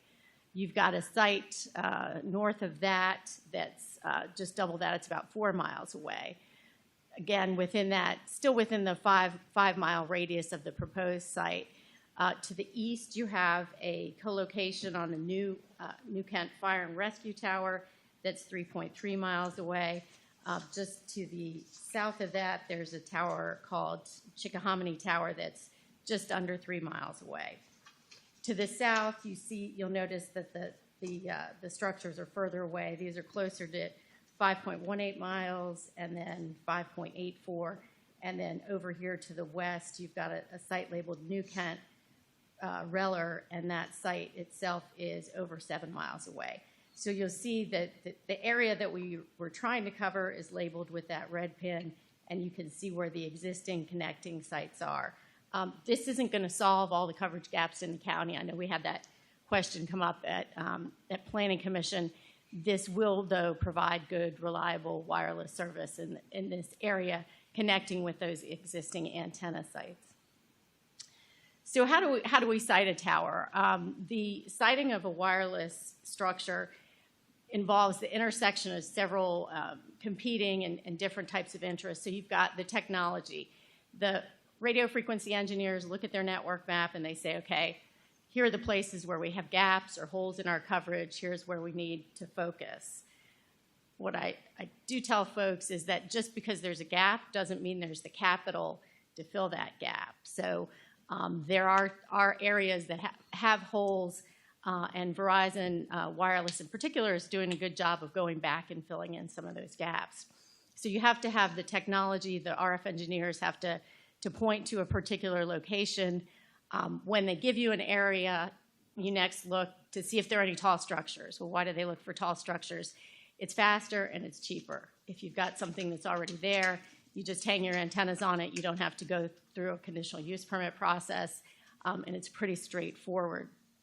If there aren't any tall structures available, no towers, as I mentioned, the 4 towers closest to this site, Verizon's already operating on. So where you don't have any existing tall structures or towers, the carriers have to look for a willing landlord. Wireless carriers don't have powers of eminent domain. They can't come in and take land. In this case, the county has the refuse facility, 3.42 acres, and they do have some excess land there where you all determined would be suitable for a wireless structure. The other thing I'll point out is towers require, so you have to find a willing landlord, you have the engineers telling you where you need to be. You also have to comply with federal laws and state laws and local laws. So it really is a regulatory Venn diagram of all the different things that have to line up to find a particular site. As Patrick pointed out, this yellow parcel is the refuse parcel, and actually the X marks the spot is closer to the corner here. So right at the edge of the pavement in this corner, about 90 feet off of Pocahontas Trail is where the tower site would be. This shows you some of the reasons, and I was not involved in the lease portion of this, but obviously the county is the landlord. Mr. Hathaway and county staff decided where a suitable location would be, so obviously it wouldn't be conflicting with the use of this as a refuse facility, and it would be close enough to the pavement, so you've got the site itself is paved and fenced, and then it's about 29 feet away from that fence line, and then pavement is where the tower compound would be. Now, while the Towers LLC is leasing 100 by 100 square foot, they're only going to improve a 50 by 50. And what does that do? That gives us the ability to leave that nice vegetated buffer that's around that 50 foot by 50 foot compound. So again, by keeping it closer to the road, next to the existing uses on the site, it really keeps it away from some of the other, the edges of the property. This also shows you that the green area here is, let me get this right, you've got the RPA area and the RMA area. The RMA is the bluish area, and the green is the RPA area, excuse me. And as Patrick was saying, obviously we had to stay out of those areas.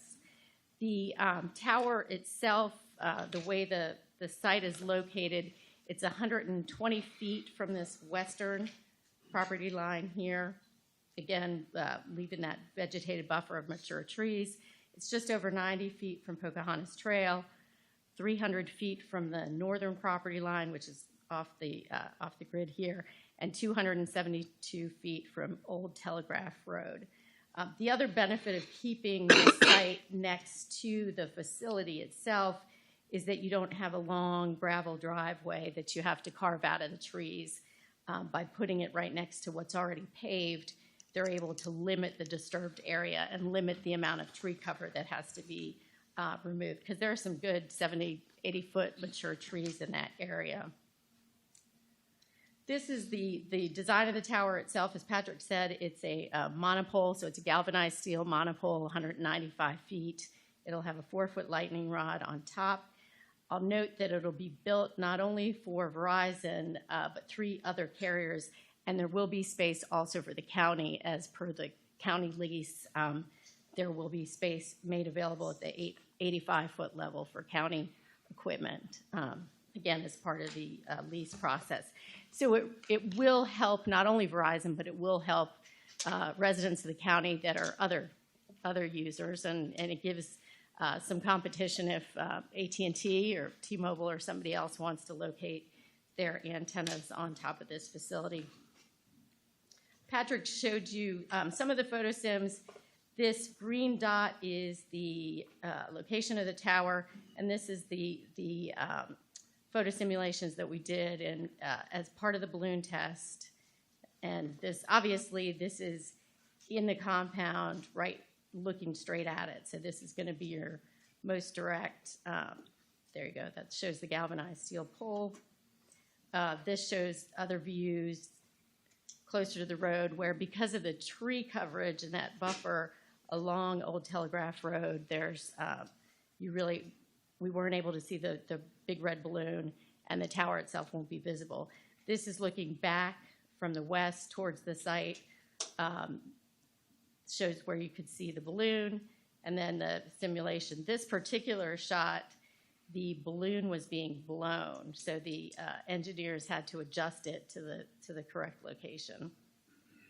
Here's another shot from the road, and others as well. So they floated the balloon in the air. This was October 20th, and as per the county requirements, we published notice in the local newspaper, and we sent out notices to the adjacent property owners. There were folks who came out to the meeting. The wards who were here, Mrs. Ward, did come out to the balloon test. Let me just go through the rest of the balloon test photos. Wanted to show you, this is the road leading up. It's north away from the Pocahontas Trail. Additional, okay. So one of the questions that came up at the Planning Commission hearing, and we've been working with Patrick on this just to kind of get the details and the facts and figure out what's going on. So when we had our balloon test, the wards had not submitted their application yet for the house they were building on their property. This property over here is the property the wards own. Apparently after the balloon test, sometime between the balloon test and the Planning Commission, they did submit a building permit application, and so staff has those plans. Based on those plans, this is the approximate location of where the home would be built, and here's the tower site. It's about, it's just under a half mile away. What I will note is the elevation down here at the road near where the tower is about 70 feet lower than up here further north on the property. So this tower is going to sit much lower and next to the road, and then of course you've got the mature buffer, the vegetation going through here, and then there's additional RPA, RMA area that sort of wraps around the county property. So just to give everybody a sense of where that home site is in relation to the tower itself. As Patrick mentioned, the communication facility will benefit the general welfare of the citizens of the county by improving telecommunications services and emergency communications in a manner that complies with the county zoning ordinance and comprehensive plan, which, as we said, your strategic plan really stresses the importance of good wireless, reliable wireless coverage and internet coverage. The lease itself, I would be remiss if I didn't point out, given the budget conversation that you all had, the lease itself will provide revenue to the county. There will be, in addition, a spot on the tower that is available to the county free of charge as per the lease itself. Staff and the Planning Commission have recommended approval of CUP 0425 with the 2 additional conditions, plus, as Patrick mentioned, your ordinance has a whole list of conditions that we would have to comply with. We respectfully request that you approve CUP 0425, and I'm happy to answer any questions that you have. Thank you, Ms. Murphy. Any questions, Mr. Evelyn? Ms. Moyer? No questions? Do you have any questions? I do have a question. I think this might be for Mr. Silva. Mr. Silva, Yes, is ma'am. there anywhere on that property, and you may have to go click back to the map, where the tower could be located that it wouldn't be as visible from the ward property? That's a good question. To give you a hyper detailed answer, I might need to do a little fact checking against the plan provided. Off the cuff, I can say with challenges that are encumbered by RPA and RMA, finding buildable area can be challenging sometimes, especially for a use like this. I will also add, based on the topography of the site, as you get closer to the road, it's actually a little bit lower So if you think the view from a higher site, the lower the tower is, the less visible it is. So in essence, as it's located a little bit closer to the road, that makes it less visible from the site up the road. As to whether or not there is some flexibility in other locations where the tower could go on the site, I might need to do a little bit more research to give you a more conclusive answer, but. What I'm gathering is a soft no, right? Would that be accurate? I would say that's accurate. Okay. Thank you. Thank you. I have a question, Ms. Murphy. You said you had an antenna in Providence Forge? There's a site, yeah. There's about 2 miles away to the north. Where is it located? I live in Providence Forge. Where is your antenna? Brenda, do you know? And the labels that the towers or that the antenna sites have is what RF gives them.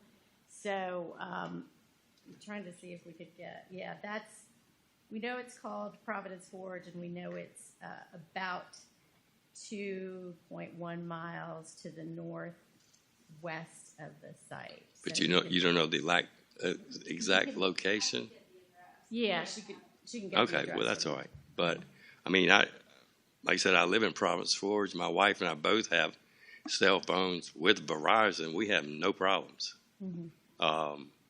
That's why I was wondering where your antenna is. Yeah, and if you live closer to this site, then you probably wouldn't. If you're, I don't know where that site is. Here is. Renzi will pull an address for you.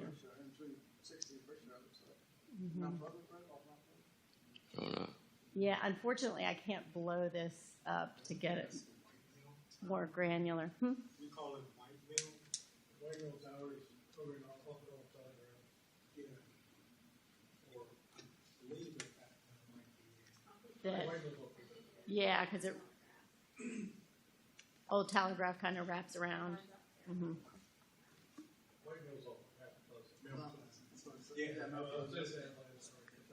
Okay. All right. Thank you. Any other questions from any board member? I will entertain a motion if there is one. Oh, I'm sorry. New on the job, I'll get used to it. Or maybe I'll get fired. Somebody signed up?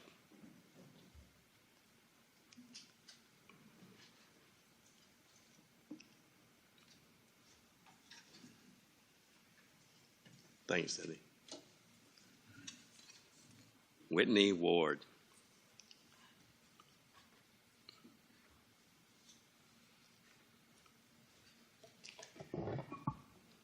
Good evening.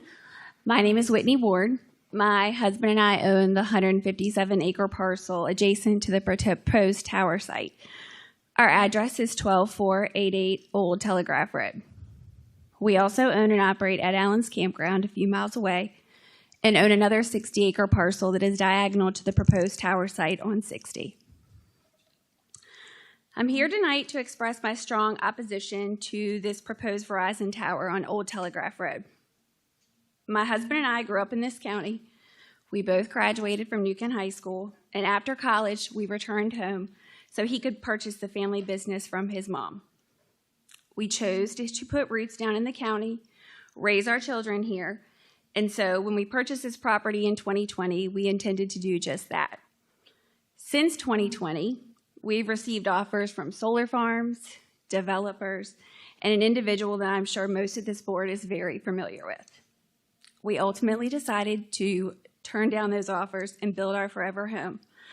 We wanted to preserve the rural peace, natural beauty, and tranquility that end of New Kent County has. It is beautiful land, and as she mentioned, it is currently being managed in a forestry program with great trees. Our new home that is currently under construction at this moment sits on a hill 120 feet above Route 60. The introduction of a nearly 200-foot tower would completely undermine those qualities I mentioned.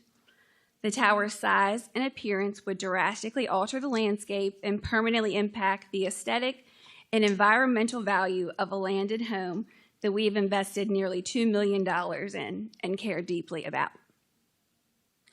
While we understand the need for reliable wireless service, especially since our business at Allen's Campground was one of the ones mentioned in your September meeting, but this project is simply inappropriately sited. The proposed tower is incompatible with the surrounding agricultural and low-density residential land uses. It conflicts with the very purpose of A1 zoning, which is meant to protect open space and rural character, not introduce industrial infrastructure. The visual impact alone is substantial. This tower will dominate the skyline, visible from our property, public roadways along Pocahontas Trail and Old Telegraph Road. Landscaping and fencing cannot hide a structure of this height.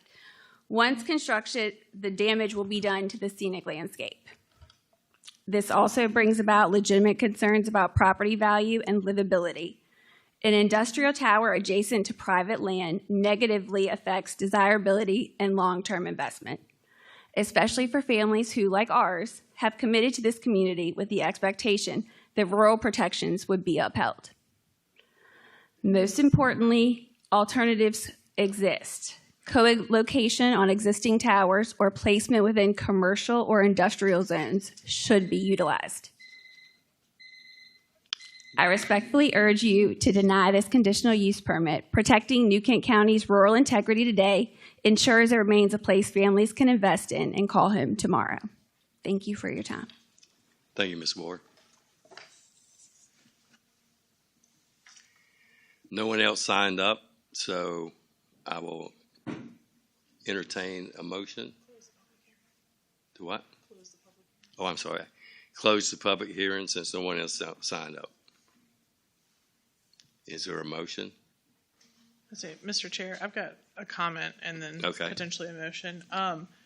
I, number one, have a cell tower in my yard, so I respect what you say. I'm sure you all drive past it all the time, and I think that cell tower has improved significantly the service provided to Verizon customers on Rockahawk Road, on South Waterside, on North Waterside, and I think near the refuse site.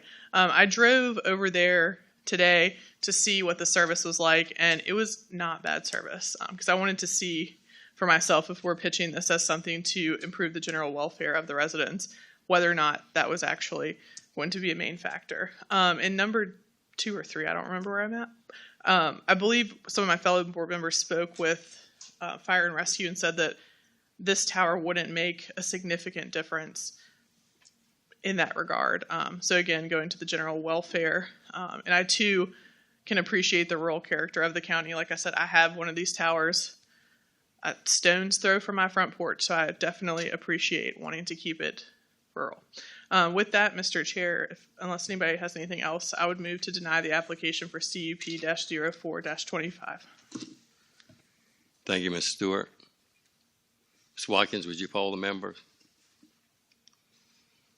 Mr. Evelyn? Aye. Mr. Moyer? Aye.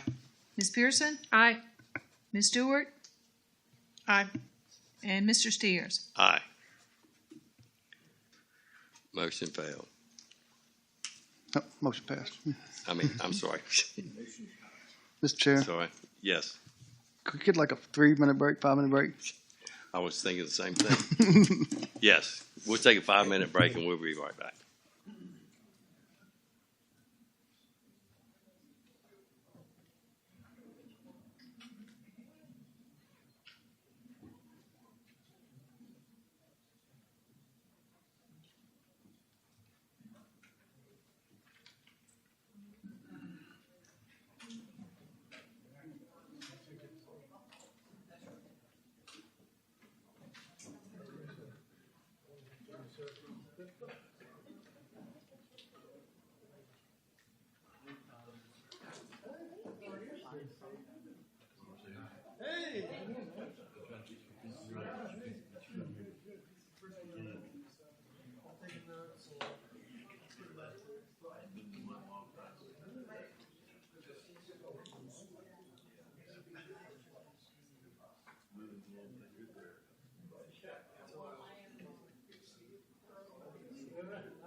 I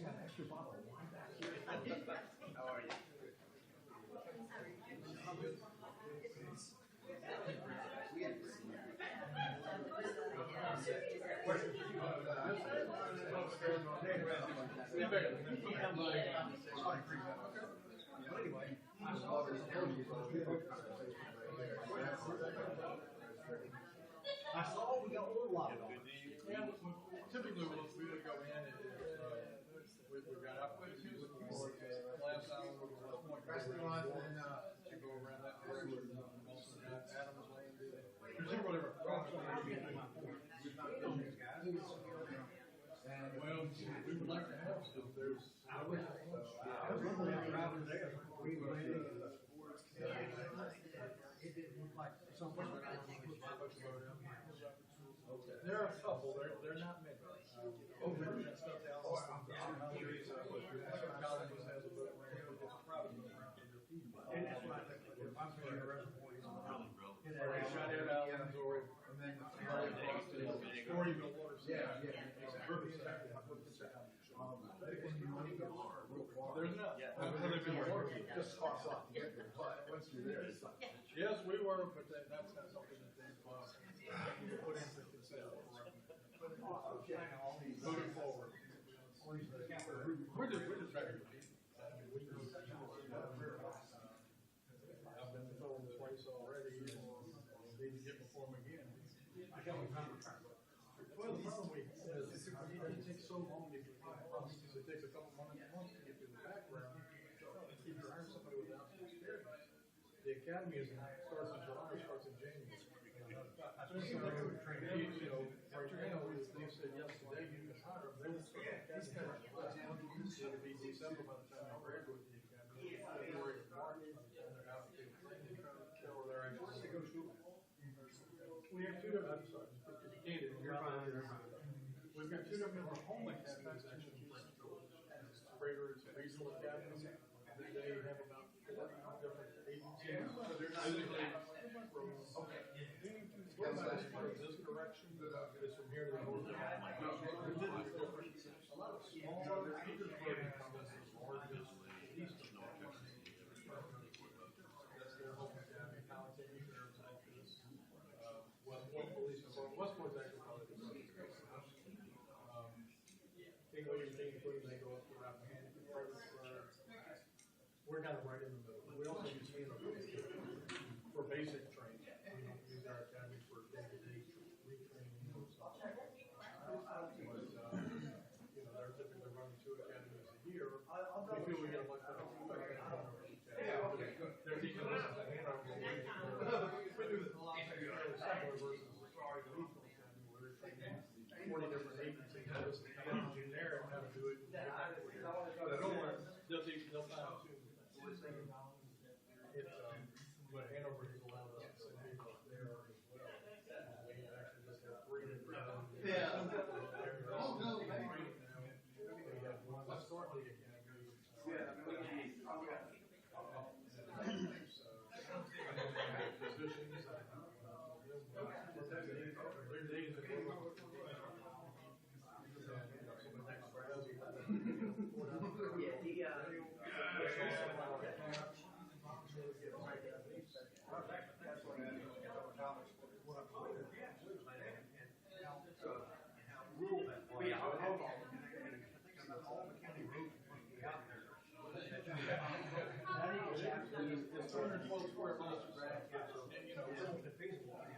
When I first started, they should have 2 recent children. Midnight shift.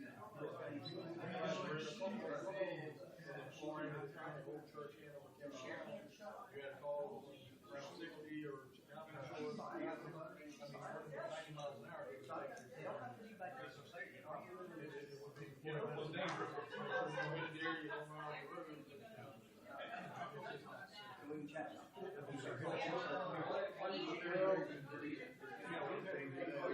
The other one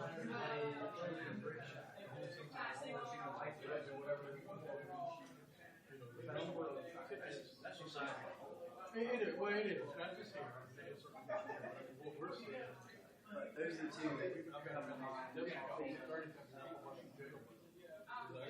are getting ready to go.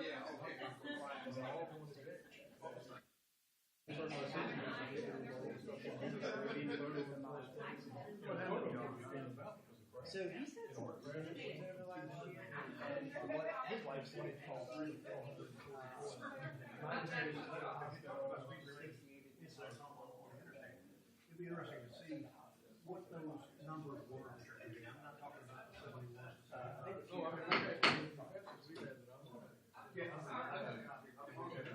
Okay.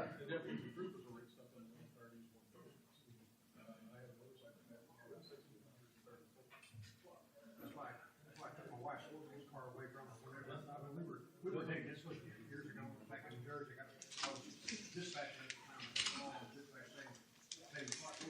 I'll call the meeting back to order.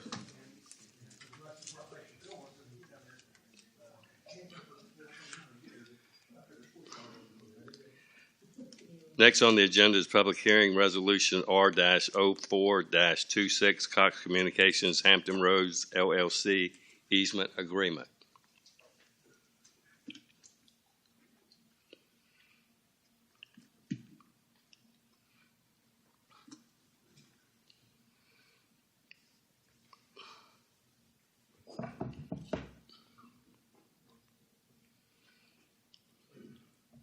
Thank you, Mr. Chairman and members of the board. You have before you a resolution for an easement over an existing Cox line that's currently already in the ground that serves a communications tower, actually behind the Parks and Recreation football field on the New Kent High School property. There's two towers back there. There's a Verizon tower and there's a Cox Communications tower. That Cox tower has been there probably since the late 90s. I'm not sure of the history of it, and I'm not sure why there are no easements obtained for the current infrastructure, the cables that serve that tower. That tower, the current cables goes across 3 parcels. And the school board has a similar request that they're considering as well across 2 of their properties. The front of the parking lot in front of the school maintenance building, that's actually school property. And that line goes across that property to the football field property, the Parks and Recreation field. That is owned by the county. That is where the easement is being requested that we're considering this evening. And behind the football field is the communications tower, which is on school property again, which is the same parcel that the high school is located on. What they're requesting is a 15-foot easement. Again, this easement is in the location of existing Cox utilities. I'd be happy to answer any questions. And just for your knowledge, I've been informed by Cox that they are taking down the tower, but they do have some equipment shelters that will remain on the property, and the cables serve that shelter. So. Thank you, Mr. Hathaway. Are there any comments? Or you want to? Did anybody sign up? No? Okay, I'll close the public hearing. Any comments from any of the board members? Mr. Evelyn? Mr. Moyer? Pearson? Okay. Then I will entertain a motion. Mr. Chair, I move Yes. to adopt Resolution R-04-26, authorizing the county administrator to execute the proposed easement agreement with Cox Communications Hampton Roads LLC in a form approved by the county attorney. Thank you, Ms. Pearson. Ms. Watkins, would you poll the members? Mr. Moyer? Aye. Ms. Pearson? Aye. Ms. Stewart? Aye. Mr. Evelyn? Aye. And Mr. Steers? Aye.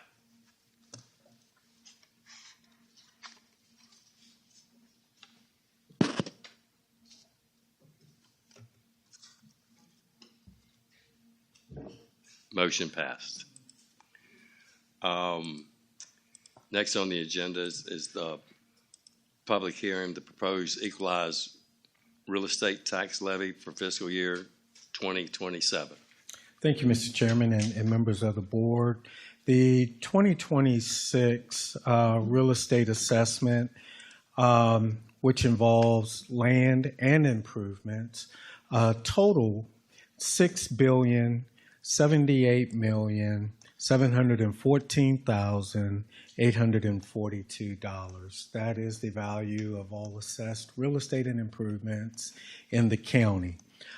This number includes exemptions such as the AFD, elderly and disabled exemptions, and veterans exemptions.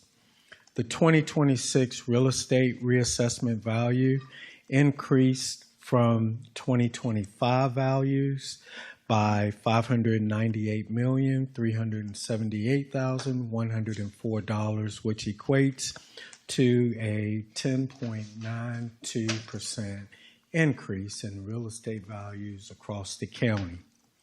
The Code of Virginia requires that when a reassessment increases revenues by more than 1% of the previous year's revenue, we are required to equalize the tax rate so that we collect the same revenue as the previous year.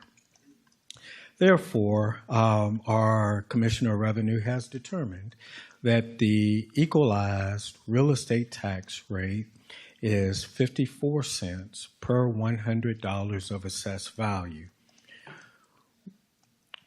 Our current rate today is 60 cents per $100 of assessed value. Therefore, it's a 6 cents decrease in the tax rate. Each penny of our real estate tax rate currently totals approximately $554,162. With the new real estate assessments, the 2026 real estate assessment, that number increases to $631,503.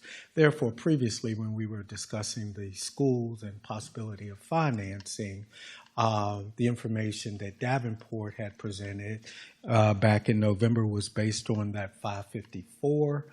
Now that the value of the penny is more, that should mean the tax impact should be reduced.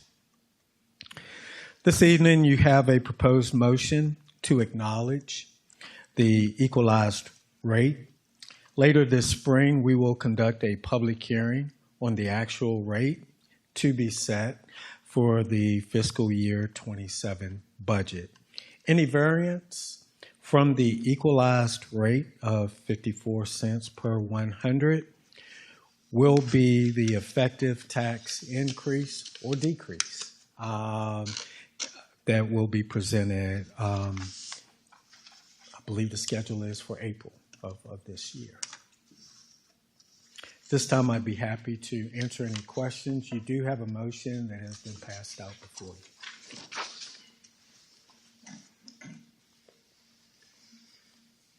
This is a public hearing, right? Yeah, I'd like to open a public hearing. Okay, thank you, ma'am. I'll close the public hearing. Any comments from board members? I have a motion if there are none. Okay. Mr. Chairman, I move that the board acknowledge that the equalized real estate tax rate for FY 27 is 54 cents per 100 of assessed valuation. Thank you, Mr. Evelyn. Ms. Watkins, would you poll the members? Ms. Pearson? Aye. Ms. Stewart? Aye. Mr. Evelyn? Aye. Mr. Moyer? Aye. And Mr. Steers? Aye.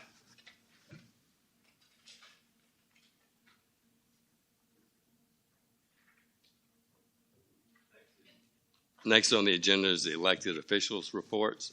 Ms. Stewart, do you have anything to report? Mr. Chair, just want to remind maybe people at home that care about affordable housing that February 12th, the meeting of the Plan RVA Commission, that's the topic, and we're going to be kind of reviewing what all the member localities do currently for affordable housing and what the commission's role in that is. So it's just like our meetings. They're available publicly. You can Zoom in, you can watch them. They're very exciting. People can come to them in person if they want, but I think as we continue down this discussion, down the road of discussing what our options are, I think this would be really helpful to some of the members of the public to understand that maybe we're not Chesterfield or Henrico or Hanover, some of the larger localities, and what options are realistic for us. So that's all, Mr. Chair. Thank you, Ms. Stewart. Ms. Pearson? Yes, sir. I just wanted, I posted on social media about this, but there's a community meeting regarding Pine Fork Ridge off of Pine Fork Road. It's I believe a 258 parcel rezoning from I think A1 to R2. And that is from 6 to 7:30 at Fire Station number 5. I just want to reiterate that has not been approved by or been recommended yet by the Planning Commission, and it has not been heard by this board yet. So it's an opportunity for the community to voice their opinions about this proposed development. Also, Martin Luther King Jr. Day celebration and luncheon is at Second Liberty Baptist Church at 10 a.m. on the 19th. There's going to be a guest speaker, Reverend C. Anthony Green. That's all I have. Thank you, Ms. Pearson.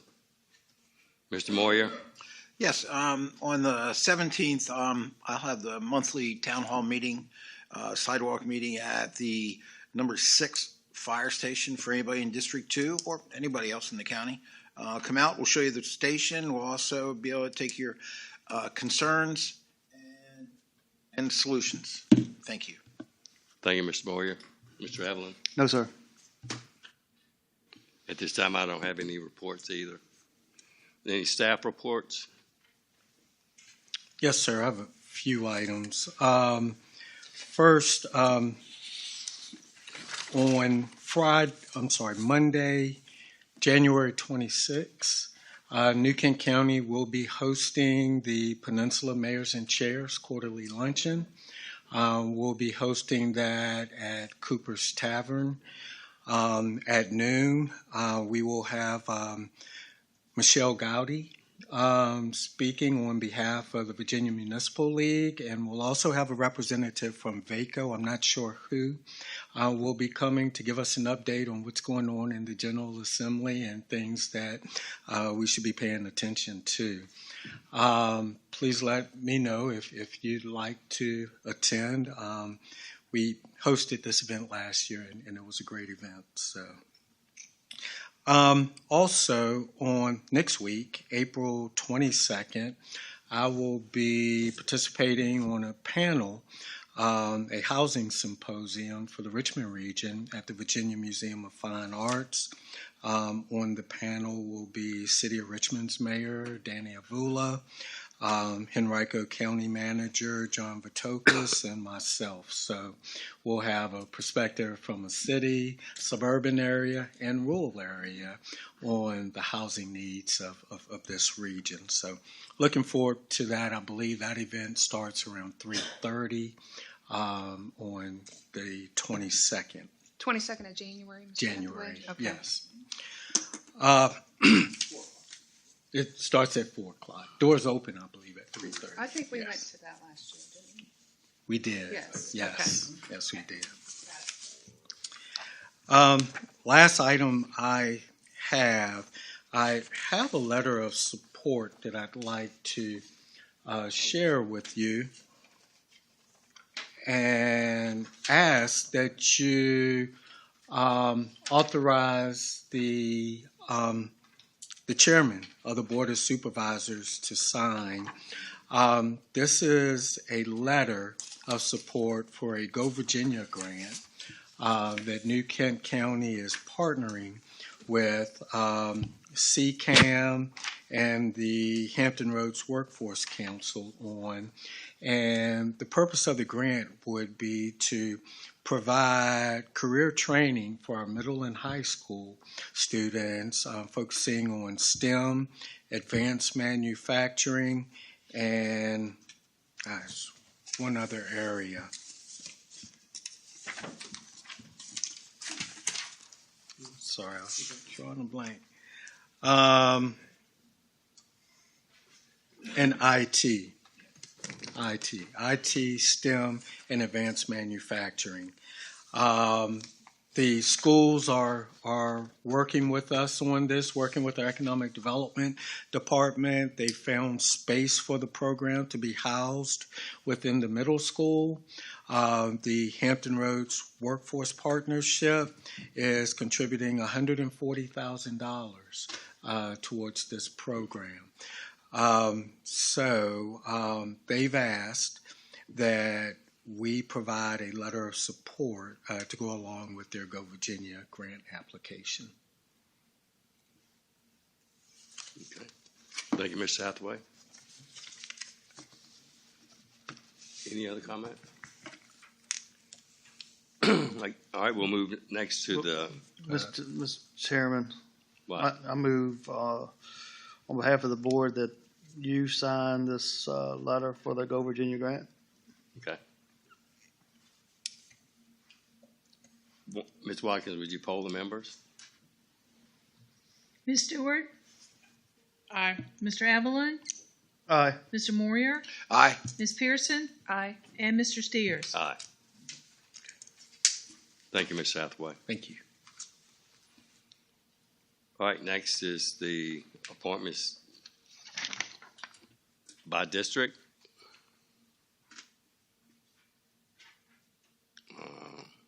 Hang on.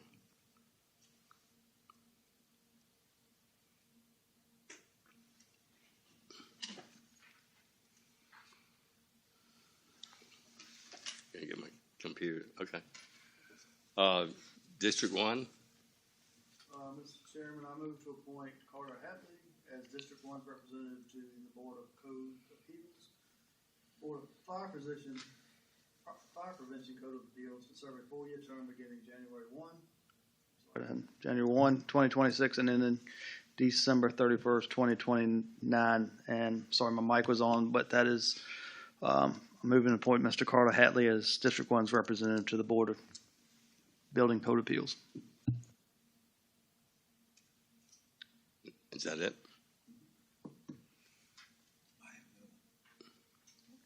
District 2?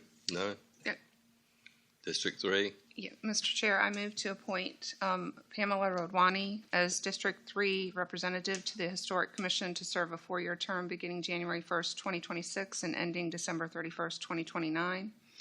I also move to appoint Dr. Sylvia Hathaway as District 3 alternate representative to the Historic Commission to serve a 4-year term beginning January 1st, 2026 and ending December 31st, 2029. I further move to appoint Sydney Burrell as a District 3 representative to the Transportation Safety Commission to serve a 4-year term beginning January 1st, 2026 and ending December 31st, 2029. I have no appointments. District 5? Mr. Chair, I move to appoint E. Wayne Davis as District 5 representative to the Agricultural and Forestal District Advisory Committee to serve a 4-year term beginning January 1, 2026 and ending December 31, 2029. I further move to appoint Jerry Harris as District 5 representative to the Board of Road Viewers to complete a 4-year term ending December 31, 2027. Further move to appoint Julian Ward as District 5 representative to the Purchase of Development Rights Committee to complete a 3-year term beginning July 1, 2024 and ending June 30, 2027. And lastly, I move to appoint Jerry Benson as a District 5 representative to the Transportation Safety Commission to serve a 4-year term beginning January 1, 2026 and ending December 31, 2029. Thank you. Ms. Watkins, would you poll the members? Mr. Evelyn? Aye. Mr. Moyer? Aye. Ms. Pearson? Aye. Ms. Stewart? Aye. And Mr. Steers? Aye. Next is boards and commissions not delegated by district.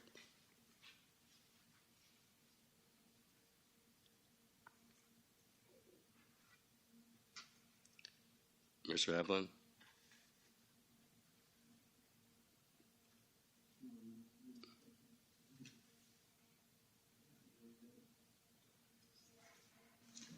I move to appoint John Moyer as Newkins Board Representative to the Capital Region. That's the next group. I'm sorry, I'm wrong. Okay, yes, I do. Do you have, I got one too. Oh, I'm sorry. I do one. I did this last month, so I'll do it again though, because this is the right time to do it. I move to appoint Joe Crump as an at-large representative to the Board of Road Viewers to serve a 4-year term beginning January 1, 2026 and ending December 31st, 2029.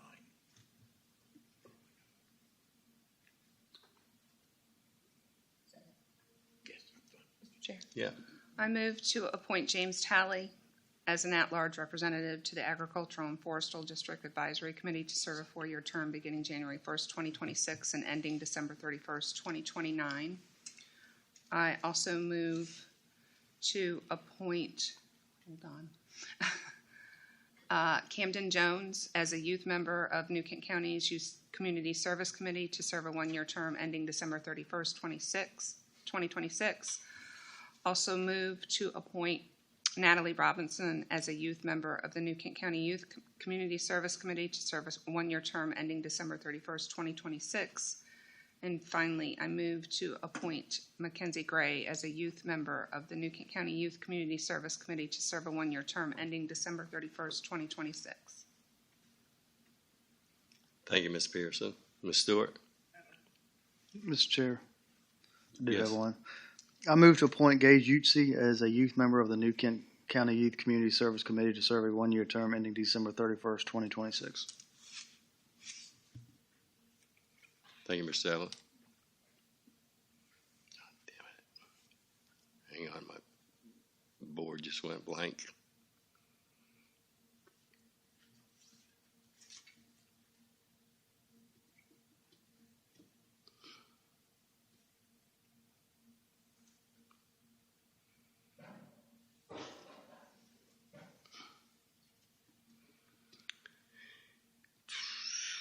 I move to appoint Steve Miles as an at-large representative to the Farms and New Kent Community Development Authority Board to serve a 4-year term beginning January 1, 2026 and ending December 31, 2029.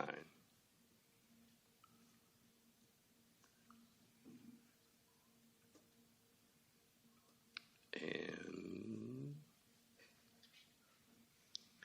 I move to appoint Izzy Atkins as a youth member of the New Kent County Youth Community Service Committee to serve a 1-year term ending December 31st, 2026.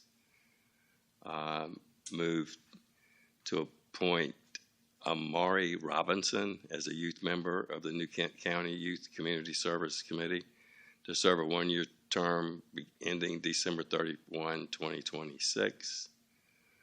I move to appoint as a Ari Robinson as a youth member of New Kent County's Youth Committee Service Committee to serve a 1-year term ending December 31, 2026. And that's it. Are there any others? Ms. Watkins, would you poll the members? Mr. Moyer? Aye. Ms. Pearson? Aye. Ms. Stewart? Aye. Mr. Evelyn? Aye. And Mr. Steers? Aye.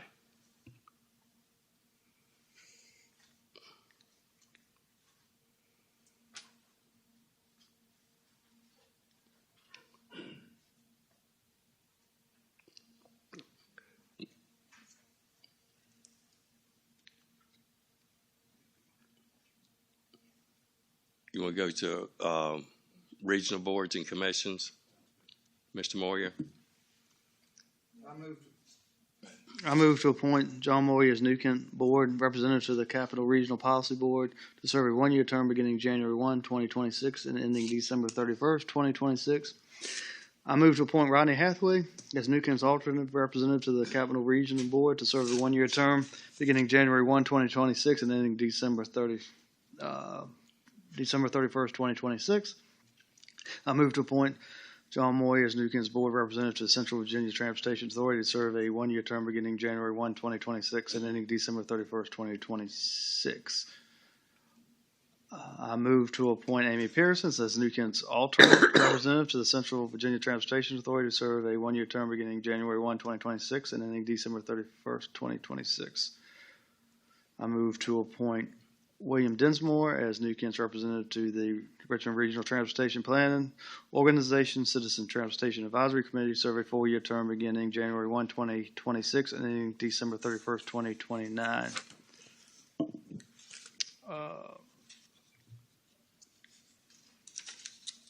I move to appoint John Moyer as New Kent's alternate. We can't do that, can we? No. What's that? No, I'm sorry. We need somebody. Does somebody want to do that? Yeah, I can't be. Yeah. I'm sorry, I was getting ahead of myself.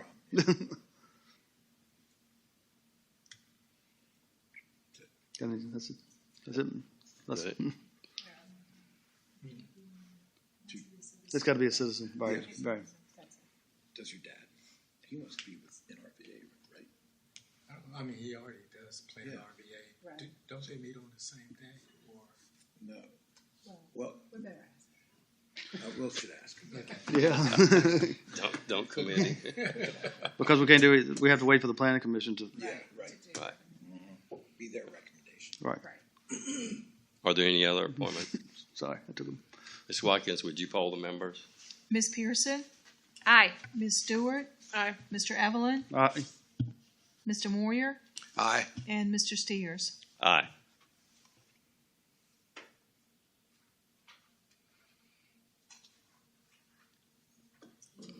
Oh, Do what? I'll do some of these. Yeah. Okay.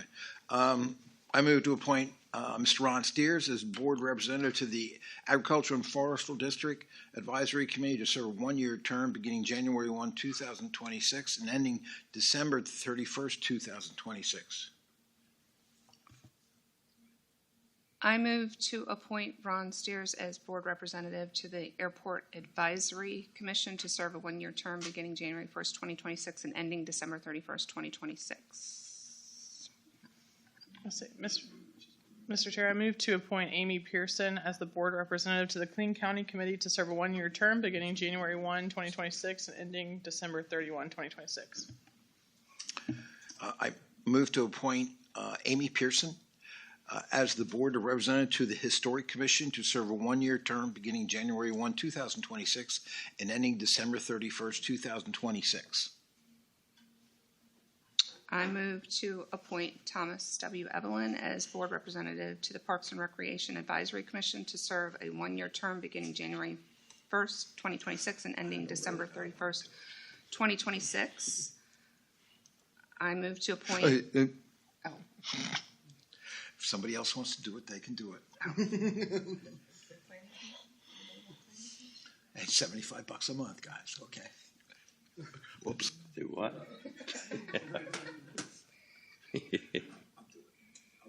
Go ahead. Okay. Go ahead. I move to appoint John Moyer as the board representative to the Planning Commission to serve a one-year term beginning January 1st, 2026 and ending December 31st, 2026. I also move to appoint Jordan Stewart as the board representative to the Social Services Advisory Board to serve a one-year term beginning January 1st, 2026 and ending December 31st, 2026. And I move to appoint Ron Steers as the board representative to the Transportation Safety Commission to serve a one-year term beginning January 1, 2026 and ending December 31st, 2026. Thank you. Ms. Watkins, would you poll the members? Ms. Stewart? Aye. Mr. Evelyn? Aye. Mr. Moyer? Aye. Ms. Pearson? Aye. And Mr. Steers? Aye. Any other business? No other business. I announced that the Board of Supervisors will meet on Monday, February the 9th at 6 p.m. And the next work session will be held at 9 a.m. on Tuesday, January the 27th, 2026, both here in the boardroom of the County Administration Building. Thank you. I think a motion to adjourn. Yes, sir. Go ahead, Mr. Moyer. Make a motion to adjourn. Okay. Ms. Watkins, you poll members? Mr. Evelyn? Aye. Mr. Moyer? Aye. Ms. Pearson? Aye. Ms. Stewart? Aye. And Mr. Steers? Aye.